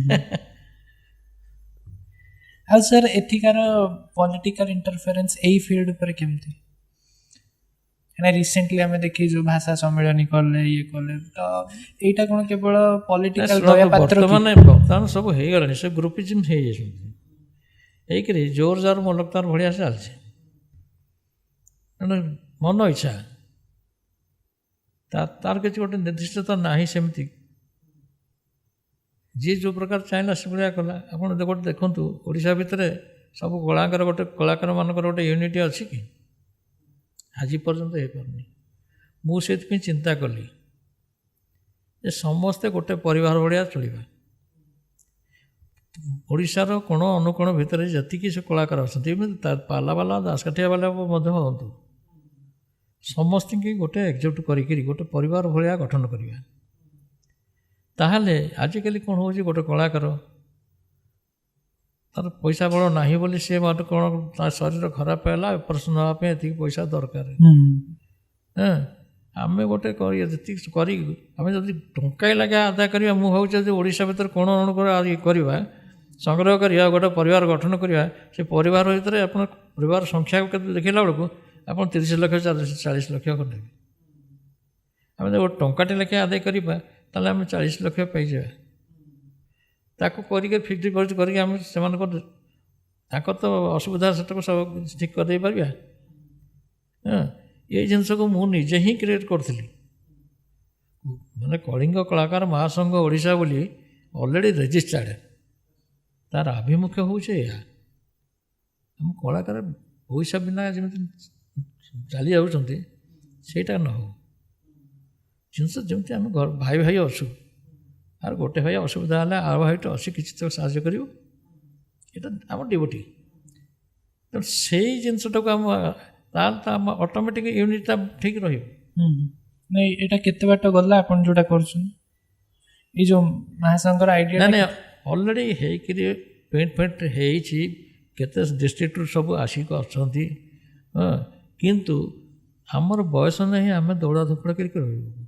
ବର୍ତ୍ତମାନ ମୁଁ ଖୋଜୁଛି କିଏ ସେଇଭଳିଆ ମାନେ ଭଲ ପିଲା କି ଜୁଟିଯିବ, ଯାହାକୁ ହ୍ୟାଣ୍ଡ ଓଭର କରିବା, ଏବଂ ଦରକାର ଆମେ ଅଛୁ ଆଡ଼ଭାଇସ୍ ଦେବାକୁ ଅଛୁ, କେଉଁ ବାଟରେ କିଛି ଅସୁବିଧା ହେଲା ସେଗୁଡ଼ାକ। ଏଇସବୁ ଏବେ କ'ଣ ମାନେ ପଲିଟିକାଲର ଦୟା ପାତ୍ର ଭଳିଆ ହେଇଯାଉଛି, ପଲିଟିକାଲ ପାୱାର। ହଁ, କିନ୍ତୁ ଏଠାରେ ମୁଁ କହିବା କଥା, କୌଣସି ପଲିଟିକାଲ ଜିନିଷ କିଏ ରହିବେନି। ଆମେ ପରିବାର, ଆମେ ପଲିଟିକାଲ ତା ଭିତରେ କ'ଣ କରିବା? ଗୋଟେ ପରିବାର, ଗୋଟେ ଜିନିଷ ହେଉଛି ପଲିଟିକାଲ ଆସେ କେଉଁଠୁ? ଗୋଟେ ପରିବାରଟା ଯଦି ଦିଭାଗ ହେଇଗଲା, ସେଠି ଆସେ ପଲିଟିକ୍ସ ଆସିବ। ଆମେ ଗୋଟେ ପରିବାର ପରେ ଗୋଟେ ଘର, ଓଡ଼ିଶାଟା ଗୋଟେ ଘର। ଏଠି ଆପଣ ପଲିଟିକାଲରେ ଆମେ ଦେଖୁଛୁ ଯେ ଇଏ ବିଜେଡ଼ି, ସେ ବିଜେପି ଏଭଳିଆ ଦେଖୁଛନ୍ତି। ଆଉ ସିନା ଅଲଗା ଅଲଗା ଥିଲେ ସିନା, ମନମାଳିନ ଥିଲେ ସିନା ପଲିଟିକ୍ସ ଆସିବ। ୟା ଭିତରେ ଆଉ ପଲିଟିକ୍ସ କ'ଣ? ଆମର ଡ୍ୟୁଟି ଆମେ କରିବା। ମୋ ଭାଇଟା ଅସୁବିଧା ହେଉଛି, ତାକୁ ଟିକେ ସୁବିଧା କରାଇବା। ଯେଉଁ କଳାକାରଙ୍କ ଜୀବନରେ ଇକୋନୋମିଟା ଏବେ କେମିତି ଆସିପାରିବ? ଶୁଣନ୍ତୁ, ଇକୋନୋମି ତ ଆସୁଛି, କିନ୍ତୁ ମାନେ ଗୋଟେ ଭରସା ଯୋଗ୍ୟ ଇକୋନୋମି, ଏମିତି ନାହିଁ ଯେ ରେଫରେନ୍ସରେ ଆଜି ପାଇଗଲି କାଲି ନାହିଁ ସେମିତି। ଆପଣ ଏବେ ଦେଖୁନାହାନ୍ତି, ପ୍ରାୟ ମଧ୍ୟ କଳାକାର କେତେ ଅଛନ୍ତି ଯେଉଁମାନେ କି କଳାକାର ଭତ୍ତାକୁ ହିଁ ଆଶା ରଖିଛନ୍ତି। ହଁ, ସେମିତି ନୁହଁ। ଯେଉଁ ପରଫର୍ମିଂ ଗୋଟେ ଜିନିଷ ହେଉଛି, ସେଇଟା ସେ ଜିନିଷଟା ଯେମିତି ହେଲେ ଆସିବ।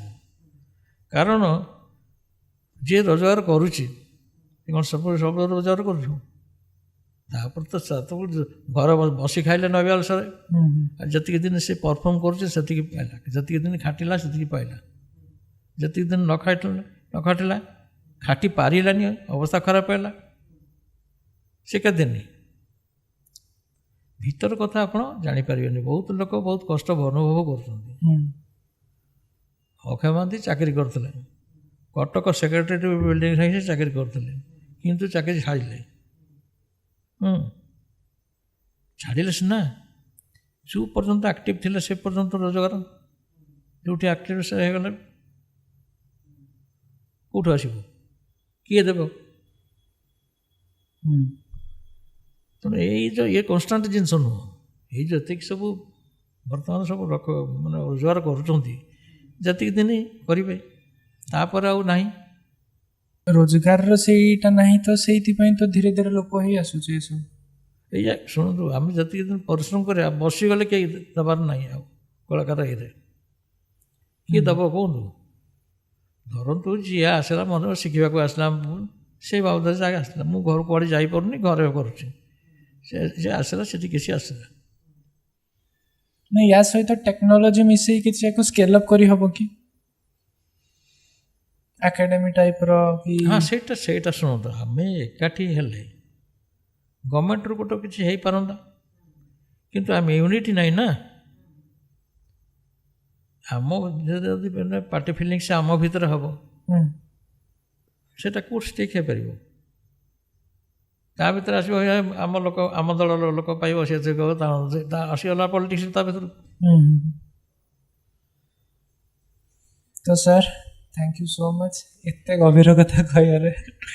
ଆଉ ଲାଷ୍ଟରେ ମୁଁ ପଚାରିବାକୁ ଚାହିଁବି, କ'ଣ କହିବାକୁ ଚାହିଁବି ଫାଇନାଲ୍ ଭର୍ଡିକ୍ଟ ଆପଣ? ପୁରା କଳାକାର ଯେଉଁ ସମାଜ ଅଛି ଆମର ଓଡ଼ିଶାର, ତାଙ୍କୁ ସମ୍ବୋଧନ କରିକି, ଆପଣଙ୍କ ଷ୍ଟୁଡେଣ୍ଟମାନଙ୍କୁ ସମ୍ବୋଧନ କରିକି, କି ଆପଣଙ୍କ ସହପାଠୀଗଣଙ୍କୁ ସମ୍ବୋଧନ କରିକି? ମେନ୍ କଥା, ଯାହା କରିବା dedication, with full of dedication କରିବା ଦରକାର। ମୁଁ ଏହା କରିବି, ଆଉ କେବେ ହେଲେ ନେଗେଟିଭ୍ ଭାବିବେନି। ଜିନିଷଟା ହେଉଛି ନେଗେଟିଭ୍ କାହିଁ ଭାବିବା? ଆମେ କଳାକାର କିମ୍ବା ଆମେ କିଛି ଜାଣିଛୁ, ଯଦି ଜାଣିଛୁ ସେଇଟା କାହାର, କିଏ ଦେଲା? ତେଣୁ ଭଗବାନ ଦେଇଛନ୍ତି, ଯେଉଁଠି ଭଗବାନ ଦେଇଛନ୍ତି ତାକୁ ଆମେ ସତ୍କାର୍ଯ୍ୟରେ ଲଗାଇବାଟା ଆମେ ବାଧ୍ୟତାମୂଳକ। ସେଇ ହିସାବରେ ଭଗବାନ ଦେଇଛନ୍ତି। ତେଣୁ ଯଦି ତୁମେ ସେଇଟାକୁ ଠିକ୍ ସେ କାର୍ଯ୍ୟରେ ନ ଲଗେଇବେ, ଠିକ୍ ତା'ର କେୟାର ନ ନେବା, ତାହେଲେ ଭଗବାନ ହିଁ ଶତ୍ରୁ ହେଇଯିବ ଆମର।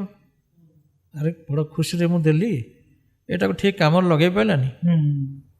ତେଣୁ ଏଇଟା ହିଁ ଦେଖିବା, କାହିଁକିନା ଏଇସବୁ ଗାନ୍ଧାର ବିଦ୍ୟା ଭଗବାନଙ୍କ ଦାନ। ସ୍ୱର, ଲୟ, ତାଳ, ଏ ତିନୋଟି ଜିନିଷ ଆଟଲିଷ୍ଟ ସଙ୍ଗୀତ ବି ଆବଶ୍ୟକ। ଆଉ ଏଇଟା ତ ଆମର ବର୍ତ୍ତମାନର ମେଡ଼ିକାଲ ସାଇନ୍ସ କହୁଛି ଏଇଟା ଗୋଟେ ଥେରାପି। ଜୀବନକୁ ସୁନ୍ଦର ଅଳଙ୍କାରିତ କରିବା ପାଇଁ ଦିଆଯାଇଛି। ତେଣୁ କ'ଣଟା ଅସୁବିଧା? ଆଉ ଗୋଟେ ଜିନିଷ ହେଉଛି ଜଷ୍ଟ ଲାଇକ୍ ଏ ମେଡ଼ିଟେସନ୍। ତେଣୁ କ'ଣ ଅସୁବିଧା? କାହିଁ କରିବନି? ଜିନିଷଟା ଗୋଟେ ଆମ ଟ୍ୟାଲେଣ୍ଟ ଦେଇଛନ୍ତି ଭଗବାନ, ମାନେ ଆମେ ସେଇଟାକୁ ନେଇ ଆଣି ଥୋଇବା ଦାୟିତ୍ୱ ଆମର। ଆଉ ପ୍ରତ୍ୟେକ ଜିନିଷ ଆପଣ କାମରେ ଲାଗିବ। ଯେଉଁ ଜିନିଷ ଯାହା କରନ୍ତୁ ସେ ଜିନିଷ କାମରେ ଲାଗିବ, କିନ୍ତୁ ଡେଡିକେସନ୍ ଦରକାର। ଏଇଟା ବି କୁହନ୍ତୁ ଯେ ଆମେ ତ ଶିଖିଲୁ, କିନ୍ତୁ ଏଇଟା ବି ଆମ ଦାୟିତ୍ୱ ଅନ୍ୟମାନଙ୍କୁ ବି ଶିଖେଇବୁ। ହଁ, ସେ ନ ଶିଖେଇଲେ ଆମ ସ୍ପ୍ରେଡ୍ ହେବ କେମିତି? ସ୍ପ୍ରେଡ୍ କରିବା ଦରକାର। ଏବଂ ଶିଖିବା ପ୍ରଣାଳୀଟା, ଆଜିକାଲି ଲୋକଙ୍କର ଧୈର୍ଯ୍ୟ ଶକ୍ତି ନାହିଁ। ରାତି ପାଇଲା ମାତ୍ରେ କେମିତି ମୁଁ ଟ୍ୟାଲେଣ୍ଟେଡ଼ ହେଇଯାଆନ୍ତି, ଏଇଟା ପସିବୁଲ୍ ନୁହଁ। ଏଣେ ଶାସ୍ତ୍ର କହୁଛି, ଭଗବାନ କ'ଣ କହୁଛନ୍ତି? ମାନେ ବିନା ପରିଶ୍ରମର ଫଳ ନାହିଁ। ଆମେ ତ ପରିଶ୍ରମ କରିବାନି, ଖାଲି ମନକୁ କେମିତି ହେଇଯିବ। ପରିଶ୍ରମ କରିବା ଦରକାର, ଡେଲି ସାଧନା କରିବା ଦରକାର। ସାଧନା ଆପଣ ଦେଖନ୍ତୁ, ଆପଣ ଫିଜିକାଲ ଫିଟନେସ୍ ପାଇଁ ଏଇଟା ବହୁତ। ଏଇଟା ଯେଉଁ ପ୍ରାଣାୟାମ କରୁଛନ୍ତି, ପ୍ରାଣାୟାମ ଭିତରେ ଆପଣଙ୍କର ଯେଉଁ ଭ୍ରମରୀ ପ୍ରାଣାୟାମ ଅଛି, ସେଇଟା କ'ଣ ଜାଣିଛନ୍ତି କି? ସେ ଜିନିଷଟା ପୁରା ଆମେ ସେ ଓଙ୍କାର ଧ୍ୱନିଟା ଯେଉଁ କରୁଛେ, ସେ ଓଙ୍କାର ଧ୍ୱନି ଆସୁଛି ଡାଇରେକ୍ଟ ବ୍ରହ୍ମାଙ୍କ ଠାରୁ। ତେଣୁ ତା ଭାବିବା ଯେ ଆମେ ଟୋଟାଲି ଆମେ ଯାଇକି ଡେଲି ଆମେ ଯାଇକି ବ୍ରହ୍ମାଙ୍କୁ ଦର୍ଶନ କରିକି ଆସୁଛୁ। ଆମର ନାଭି ମଣ୍ଡଳଟା ଯେଉଁ ହେଲେ ସେ ବ୍ରହ୍ମାଙ୍କ ସ୍ଥାନ, ଶରୀରର ମଧ୍ୟଭାଗ। ତେଣୁ ଯେଉଁ କହୁଥିଲି ମନ୍ତ୍ର ସପ୍ତକ, ମଧ୍ୟ ସପ୍ତକ, ତାର ସପ୍ତକ, ହଁ। ତେଣୁ ମନ୍ଦରରୁ ଆଗ ମଧ୍ୟକୁ ଆସିବା ଦରକାର। ଓଙ୍କାର ଧ୍ୱନିଟା ହେଉଛି ସେଇଆ। ତେଣୁ ତା ଫଳରେ କ'ଣ ହୁଏ, ତା ଦ୍ୱାରା ବେନିଫିଟଟା କ'ଣ ଜାଣିଛନ୍ତି? ଆପଣ ସକାଳୁ ଯଦି କରିବେ ସେଇଟା, ଏଣ୍ଟାୟାର ଦିନ ଯାକରେ ଯେତେ ବୋଝ ଆପଣ ବର୍ଡ଼ନ୍ ପଡ଼ିଲେ ମଧ୍ୟ ସବୁ କ୍ଲିନ୍ ହେଇଥିବ। କାହିଁକି ନା ଆପଣ ଏଇଟା ବନ୍ଦ କଲେ, ଭ୍ରମରୀ ପ୍ରାଣାୟାମ କଲେ, ଫଳରେ ଏ ବ୍ରେନ୍ରେ ଯେତେ ନର୍ଭ ସବୁ ଅଛି ସବୁ ଭାଇବ୍ରେଟ୍ ହେଇକରି ବ୍ଲକେଜ୍ କୋଶ୍ଚିନ୍ ନାହିଁ ହେବନି। ତେଣୁ ଏଇଟା ତାପରେ ଆମର ଭଏସ୍ ପାଇଁ ମଧ୍ୟ ଭଏସ୍ଟା କ୍ଲିନ୍। ଆମ ଭଏସ୍ ପାଇଁ ଆମେ ଗୀତ ବାଲା ଭଏସ୍ଟା ଅଟୋମେଟିକଲି କ୍ଲିନ୍ ରହିବ। ବାକି ରହିଲା ଅନ୍ୟାନ୍ୟ ପ୍ରାଣାୟାମ ସବୁ ବିଭିନ୍ନ ପ୍ରକାର ପାଇଁ ଅଛି, ଏଣ୍ଟାୟାର ଶରୀର ପାଇଁ ଅଛି। ତେଣୁ ସେ ଜିନିଷଟା ସମସ୍ତେ ଯେଉଁଟା କରିବେ ଡେଡ଼ିକେଟେଡ଼ଲି କରନ୍ତୁ, ଆଟଲିଷ୍ଟ ଘଣ୍ଟେ କରନ୍ତୁ। ଖାଲି ପାଠ ସମସ୍ତେ ବାଧ୍ୟତାମୂଳକ ପାଠ ପଢ଼ିବେ, କିନ୍ତୁ ସବୁବେଳେ ପାଠ ପଢ଼ିଲେ ସେଟା ନେଗେଟିଭ୍ ଆସେ। ଆପଣ ବିଶ୍ୱାସ କରି ଗୋଟେ ଜିନିଷ, ମାନେ ହମିଦ ମହମ୍ମଦ ବୋଲି ଆମର ଥାଆନ୍ତି ପୁରୀରେ, ତାଙ୍କର ଗୋଟେ ପୁଅ ଦେଖିଲେ ଆପଣ ଆଶ୍ଚର୍ଯ୍ୟ, ଏତେ ମାନେ ହ୍ୟାଣ୍ଡସମ୍ ପିଲା। ତାଙ୍କର ସିଏ କ୍ୟାମ୍ପସ୍ ଭିତରେ ଯେତେ ଗଛ ଅଛି ସବୁ ଗଛରେ ଆପଣ ଦେଖି ଖାଲି ମ୍ୟାଥମେଟିକ୍ସ ଗଛ ହେଇଥିବ। ହଁ, ଫଳରେ କ'ଣ ହେଲା, ସେ ମ୍ୟାଥମେଟିକ୍ସ କଷା ହେଉଥିବ, ସେଇଠି ସେ ଯେଉଁ ଗଛରେ କରୁଥିଲେ କଣ୍ଟାଟେ ଧରିକିରି କରୁଥିବେ, ସେ ତାକୁ ପାଠ ପଢ଼ଉଥିବେ ତା ସାଙ୍ଗରେ, ଲାଷ୍ଟକୁ ମ୍ୟାଡ଼ ହେଇଗଲେ। ଜୀବନରେ ରସ ତ ନାହିଁ, ଆଉ କ'ଣଟା ବଞ୍ଚିବ? ତେଣୁ ଏଭ୍ରିଥିଙ୍ଗ ଏକ୍ସେସ୍ ଇଜ୍ ବ୍ୟାଡ୍। ଆମେ ଯେଉଁ ସମୟରେ ଯେଉଁଟା କରିବା କଥା କରିବା, କିନ୍ତୁ ଏଇଟା ଆମର ଭାବିବାକୁ ପଡ଼ିବ, ଏଇଟା ଆମର ଗୋଟେ ସିଡ୍ୟୁଲ୍ ଭିତରେ ଆମେ ରହିଛି। ଆମ ସିଡ୍ୟୁଲ୍ ଭିତରେ ଆମେ ଆର୍ଟିଷ୍ଟ କ'ଣ ସିଡ୍ୟୁଲ୍ ଭିତରେ ରହିପାରନ୍ତି? ଆର୍ଟିଷ୍ଟ କେମିତି ହେବ? ଯାହା ପାଖେ ଆର୍ଟ ଅଛି ସେ ତାକୁ ସେ ଆର୍ଟଟା ସୀମା ନଥାଏ ନା। ଶୁଣନ୍ତୁ, ଆର୍ଟ ଯେଉଁ ଅଛି, ଆର୍ଟଟାକୁ ଆପଣ ଯଦି ଆର୍ଟଟାକୁ ନ କରିବେ ସେଟା ଆର୍ଟିଷ୍ଟ କେମିତି ହେବେ? ତାକୁ ୟୁଟିଲାଇଜ୍ ନ କଲେ ଆର୍ଟିଷ୍ଟ କେମିତି ହେବେ? ସେଇଟା ବ୍ଲେସିଂ ଅଫ୍ ଦି ଗଡ୍। ଯେଉଁ ଆର୍ଟଟା ମୋତେ କିଏ ଦେଇଛୁ? ଭଗବାନ ଦେଇଛନ୍ତି। ଆମେ ତାଙ୍କ କାମଟାକୁ ରେଗୁଲାରଲି କିଛି କିଛି କରୁଥିବା, ତାହେଲେ କ୍ରିଏଟିଭିଟି ବଢ଼ିବ ନା। Thank you so much sir, ବହୁତ ଭଲ ଲାଗିଲା। ଆଉ ଏଇ ତଥ୍ୟ ଜାଣିବାକୁ ସୁଯୋଗ ଦେବାରୁ ବହୁତ ବହୁତ ଥ୍ୟାଙ୍କ ୟୁ। ନମସ୍କାର।